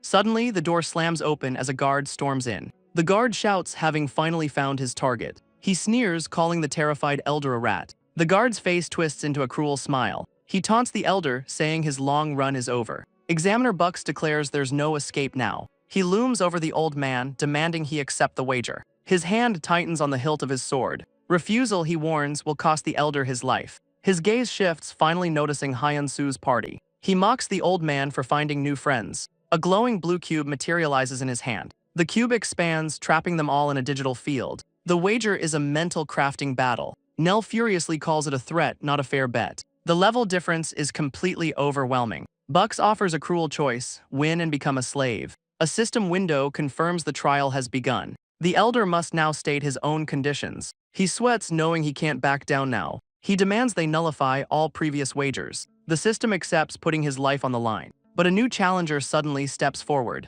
The elder accepts the terms, a sword-crafting duel. But Hyun-soo grabs his arm, trying to stop him. The old man thanks him but pushes forward anyway. He steps into the arena, ready to face his fate. The digital forge materializes around the two opponents. Hyun-soo and his guild can only watch from outside. The true merchant guild master watches with a smirk. The elder vows to forge the greatest sword of his life. He brings his hammer down with desperate force. The blade glows, his final hope taking shape. But his own blade suddenly shatters into pieces. The old man stares, completely stunned by the failure. Across the arena, a perfect sword glows with power. His opponent reveals a flawless, masterfully crafted weapon. The elder knows instinctively what he's seeing. The merchant has forged a legendary-grade blade. He whispers that it's his complete defeat. His life and the fate of his home are sealed. He sees a vision of the beautiful territory they've lost. But he grits his teeth, forcing himself to focus. He recalls the elder's voice from a past lesson. His master scolds him for the fire's low temperature. He must raise the heat if he wants any chance to win. Back in the present, a system scroll materializes. The old man's eyes widen in utter shock. Hyun-soo has somehow taken his place in the duel. The system announces he's receiving a master's instruction. Elsewhere, the game's developers are losing their minds. The lead developer can't believe Hyun-soo met Bucks. He reveals Bucks is a legendary figure for a future update. The developer reveals Bucks was meant to be a new villain. His colleague worries about Hyun-soo derailing their plans. But they can't intervene, they can only watch. Hyun-soo is stunned to be called a master blacksmith. He shouts at the elder, telling him to focus. The old man is snapped out of his daze. He turns back to the forge with renewed determination. Hyun-soo instructs him to quench the blade in oil. He guides the elder's hands, demanding even pressure. Across the arena, Buck smirks, holding his perfect blade. The elder presents his newly forged blade. Both blacksmiths hold their swords up for judgment. Hyun-soo watches as the duel concludes. Tears stream down the old man's face. It's complete. The system reveals he's crafted a near-legendary sword. Nell is stunned by the weapon's incredible quality. Bark realizes Hyun-soo's teaching made this possible. A system window confirms it. Fur has surpassed Bucks. The old man weeps, having forged his masterpiece. Bucks grits his teeth as the system declares his defeat. The system confirms freedom for Baloth's blacksmiths. All previous agreements with the Lord are nullified. Bucks drops his sword, acknowledging his defeat. But he turns, accusing Hyun-soo of interference. He picks up his blade, his eyes burning with rage. He lunges forward, challenging Hyun-soo to a trial. A system window confirms a new trial is beginning. Hyun-soo is stunned, caught completely off guard. The challenge echoes through the digital space. The developers panic as Bucks challenges Hyun-soo directly. A developer screams in absolute panic. He asks if Hyun-soo can possibly win against Bucks. He insists Hyun-soo is a blacksmithing god. But his colleague knows Bucks will never let this go. The team later wonders who's really being tested here. Hyun-soo's power can't be measured by level alone. Back in the digital world, the trial continues. Hyun-soo faces his opponent in the silent arena. He realizes Bucks' sword was the key to his power. Bucks issues a chilling threat: fail and lose an arm. Hyun-soo declares he can't let tyrants win. His eyes burn with cold, righteous fury. He sets his condition: Bucks' legendary sword. Bucks laughs, readily accepting the high-stakes wager. The trial will be a speed-crafting battle. A test of pure skill completed in seconds. A glowing crystal appears, the raw material. The duel begins and Bucks instantly gets to work. He scoffs, thinking Hyun-soo is just a teacher. But Hyun-soo's hands move with impossible speed. Bucks smirks, sure his unique grade sword will win. But Hyun-soo's crystal erupts in a blinding flash. Bucks' jaw drops in complete disbelief. In an instant, Hyun-soo is already finished. The system confirms he's forged a legendary sword. Bucks stammers, beaten in both speed and quality. The system declares his defeat and transfers his sword. Bucks' legendary blade materializes before Hyun-soo. Hyun-soo calmly takes possession of his prize. He declares Bucks' reign of terror is finally over. Hyun-soo declares it's time for him to pay. He demands Bucks confess all of his crimes. The defeated guild master grits his teeth in fury. He's forced to admit his exorbitant taxes. Then he confesses to enslaving the blacksmiths. Hyun-soo makes him admit he imprisoned the Lord. Fur roars that his actions were pure evil. Hyun-soo's cold gaze demands one final answer. The tyrant reveals the location of his stolen wealth. He insists that's everything, his eyes full of deceit. Bucks begs for mercy, claiming he's told him everything. but his hand suddenly tightens on his sword. He lunges forward, refusing to accept his defeat. But Hyun-soo was expecting this exact move. He draws his own blade, which glows with power. He unleashes a devastating swordsmanship skill. Bucks's eyes widen in absolute terror. In a flash, Hyun-soo disarms the tyrant. He stands over his defeated opponent, in control. Then he delivers a brutal punch to Bucks's face. His skill sends two swords spinning through the air. He snatches one of the blades from its arc.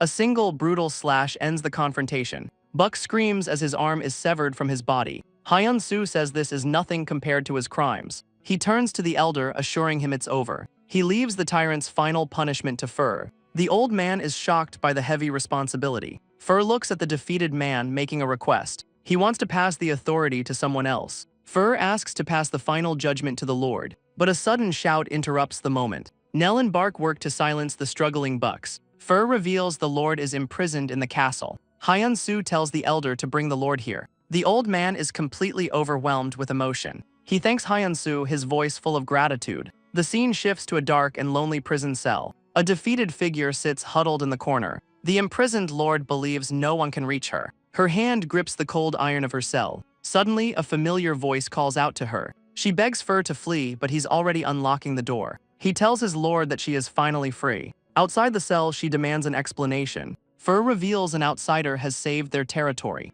She's stunned they subdued the vile Bucks. The Lord takes a hesitant step, disbelieving. But Fur insists it's true. Bucks awaits her judgment. He declares it was all done by one true blacksmith. The young lord struggles to believe Fur's words. He urges her to follow and see the truth herself. She takes a moment, steeling her resolve. Her eyes open, filled with new determination. Fur leads her out of the dark prison. He holds the door, inviting her to enter. She steps through back into her own territory, but the sight before her is completely stunning. The tyrant Bucks is bound and gagged. Hyun-soo and his guild stand over their captive. Hyun-soo turns, asking if she is the territory's lord. The hooded figure quietly confirms her identity. She reveals herself as Balin, Lord of Bala. Her eyes fall on the bound and defeated Bucks. Hyun-soo explains Fur entrusted the final judgment to her. The young lord trembles, the weight of it sinking in. Her hand tightens into a determined fist. She steps forward, facing the captured tyrant. She asks them to remove his gag so they can talk. The cloth is ripped away from the villain's mouth. Bucks roars in defiance, his face contorted with rage. Balin says she could forgive his deceit, but she cannot forgive what he did to her people. She turns to Fur, issuing her first command. He must confiscate all assets and free the blacksmiths. Bucks screams that the people are his property. Balin then delivers the tyrant's final sentence. He will be imprisoned in the dungeon forever. Bucks panics as Bark hoists him over his shoulder. Bark declares he's taking the prisoner away. Bucks screams threats as he's dragged from the room. The group watches silently as justice is finally served. Balin turns to Hyun-soo, still processing the events. He offers to explain the entire situation in detail. After hearing the story, she finally understands. She suddenly rises from her seat, startling Hyun-soo. The young lord bows deeply, thanking him sincerely. Tears fall as she blames her own inexperience. She weeps, convinced her weakness caused this tragedy. But Fur comforts her, insisting she did her best. Fur comforts his lord, who thanks him for his words. She feels embarrassed, but Hyun-soo understands. He realizes they haven't made formal introductions. He introduces himself and Nell as fellow blacksmiths. Balin bows deeply, leaving the guild members flustered. She then apologizes for a misunderstanding. She admits she didn't believe an outsider would help. She was taught that all outsiders were selfish, but now she knows there are good ones too. She thanks them again for saving her home. Hyun-soo admits he's glad he came to Balath. He was able to save the suffering blacksmiths. The young lord rises, ready to reward him. She offers half of Bucks's wealth, but he refuses. He tells her to use it for the territory's restoration. Seeing Balath regain its glory is reward enough. His selfless words leave the young lord flustered. The elder bows, overcome with sincere gratitude. Suddenly, a system notification catches his eye. His unique title activates, inspiring immense loyalty. Hyun-soo is caught off guard by the sudden alert. The system asks who will be bound by this new loyalty. Will it be the elder or the young lord? The developers watch as Grace of the Lord activates. A developer turns to her team leader in confusion. She assumes the system is targeting Blacksmith Fur, but the team leader knows that's impossible. She explains Fur's situation is different from Banya's. The junior developer struggles to see the distinction. Then it hits her, Fur is already the Lord's retainer. The leader explains that pledging new loyalty is a crime, but the developer asks if the same rule binds Lord Balin. The team leader reveals a loophole in the system's politics. The shocking truth dawns, the target is Lord Balin. Back in Baloth, the young lord rises to her feet. She calls out to Hyun-soo, preparing to kneel. Balin formally pledges her loyalty to her benefactor. Hyun-soo is stunned by the impossible declaration. He assumed the skill was meant for Elder Fur. Nell is just as confused, but Hyun-soo has no answers. Fur stares in disbelief at his kneeling lord. Hyun-soo tries to stop her, asking what she means. She explains she felt his sincere desire to help. He begs her to stand up and reconsider, but she takes his hand, certain of his future greatness. Her mind is made up, her decision is final. She wants to stand by his side as he grows. She vows to grow stronger alongside him. Nell suddenly grabs him, urging him to accept. Hyun-soo is trapped, unsure of what to do.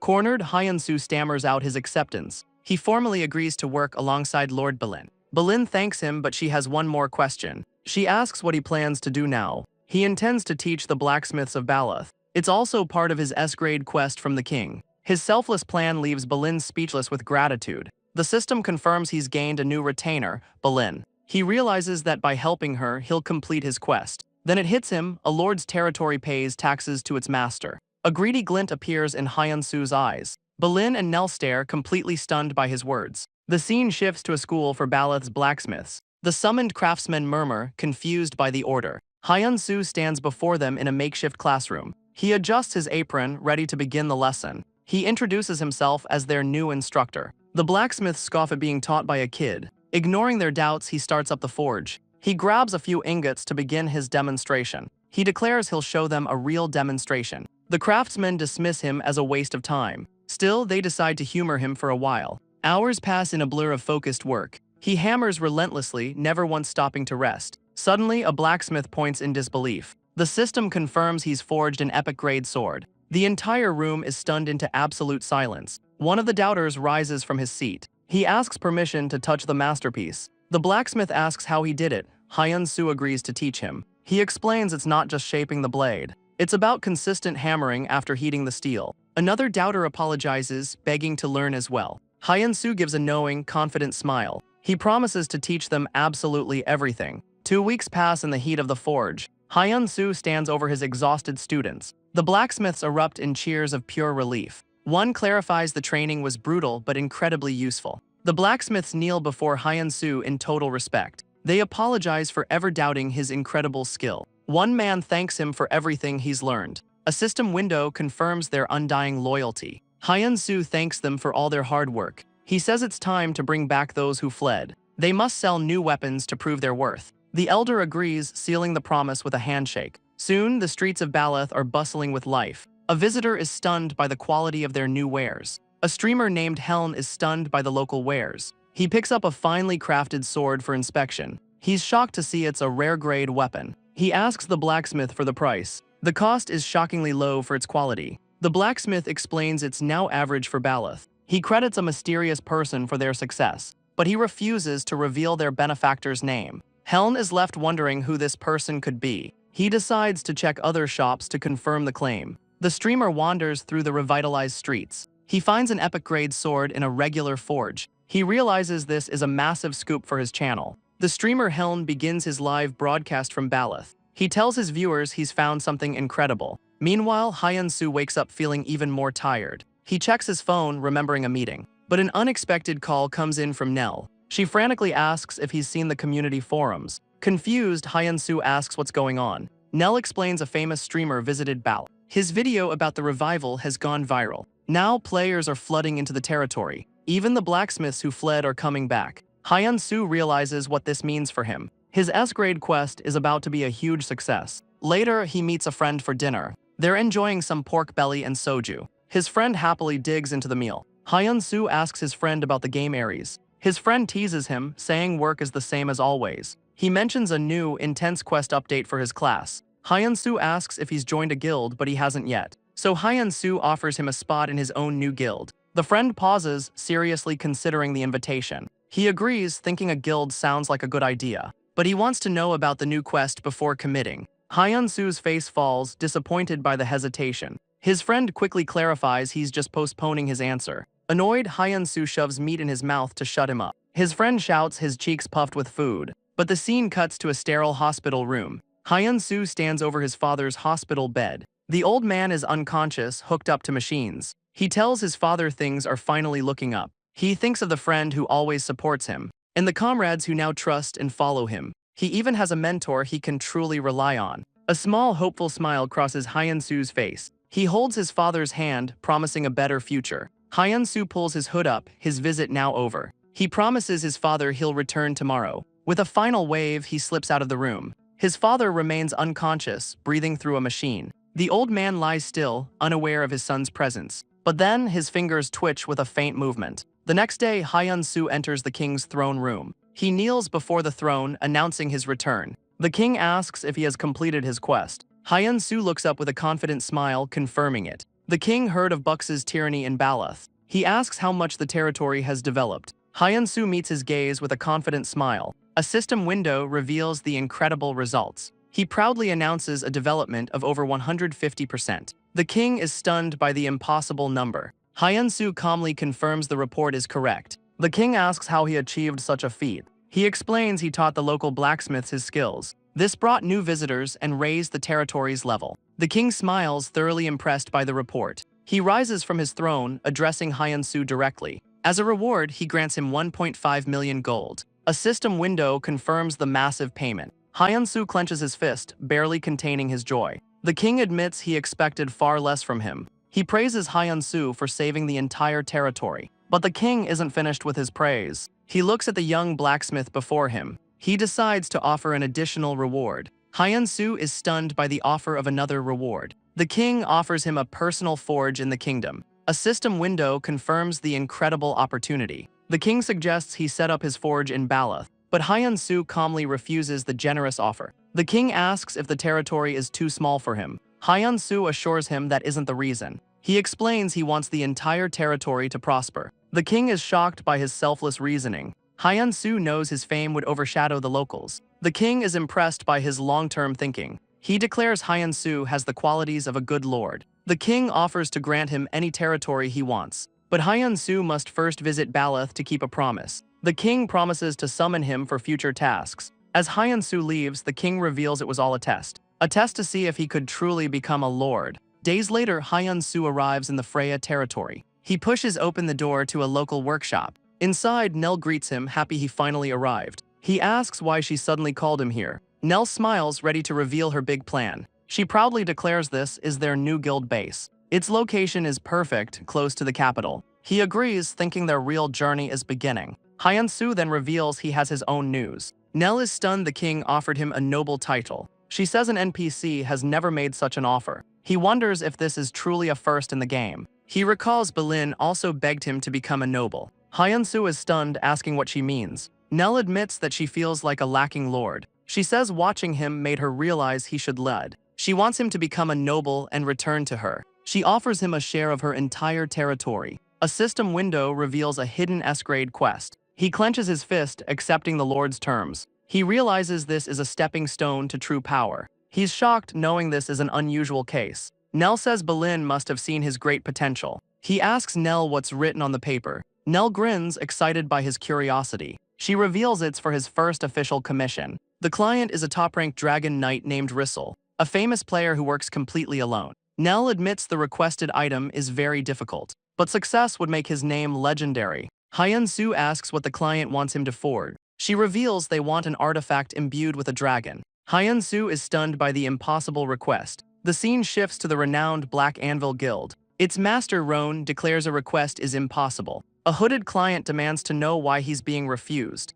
Roan explains that dragons have never even been seen, so forging a dragon-imbued artifact is pure fantasy. The client argues that Black Anvil is the best guild, but Roan insists their skills have realistic limits. He pushes back the payment, refusing the commission. The hooded figure stares down at the rejected offer. He finally stands, accepting the guild's refusal. The hooded client slips out of the guild hall. He walks through the streets, his quest a failure. Even the legendary Black Anvil Guild turned him down. He drafts a message to the mysterious Hyun's forge. He sends the request, expecting nothing, but gets a reply. His eyes widen in shock. Hyun's forge answered. That night, he arrives at the guild's location. He knocks on the door, calling out into the darkness. A voice from within invites him to enter. As the door opens, he notes the voice sounds young. Hyun-soo tells the hooded client to stop right there. The client squints, asking if he's just an employee. A confident smirk appears as Hyun-soo says no. He steps forward, introducing himself as Blacksmith Hyun. The client repeats his question, unable to believe it.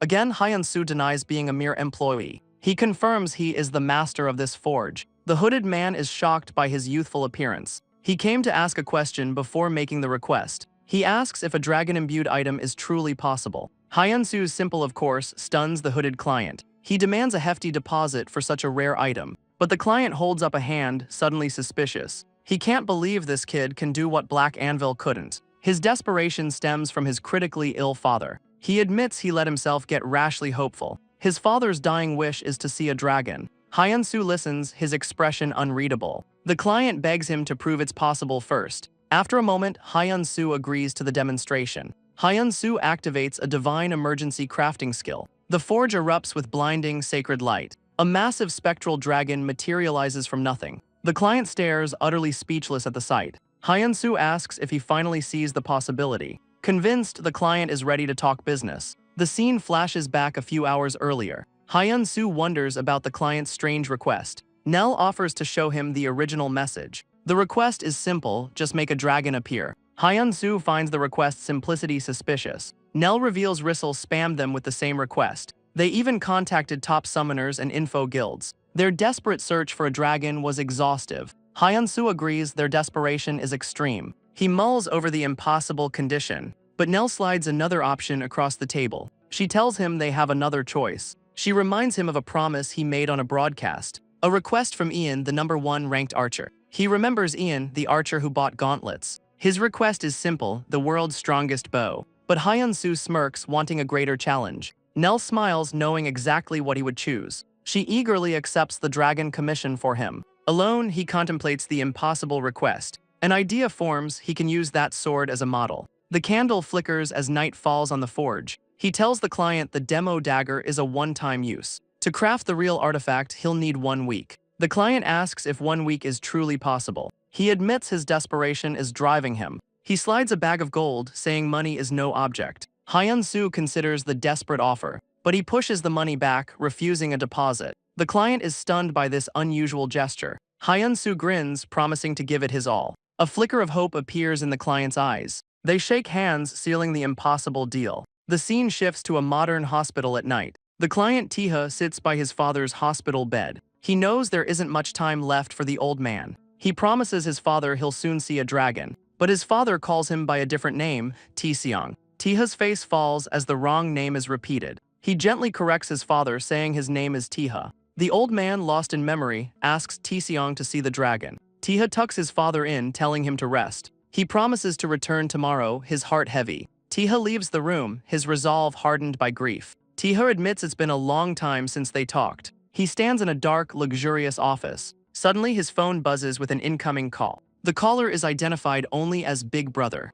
His brother Taeseong asks if he's still playing that game. Tiha tells him not to worry about it. Taeseong reminds him of his promise to find a dragon. But months have passed with no results. Tiha clenches his fist, insisting he's almost there. But his brother dismisses the empty promise. Tiha desperately insists that this time it's real. His brother gives him one final, cold chance. If this opportunity is a lie, he must quit the game. Taeseong says he'll visit their father first. Tiha walks away, his resolve hardened. He remembers the blacksmith who summoned a real dragon. He believes Hyun-soo can grant his father's last wish. The next day, Hyun-soo arrives at the National Museum. He's here to see a legendary dragon-hilted sword. He recalls a memory connected to the ancient blade. He remembers restoring this very sword with his father.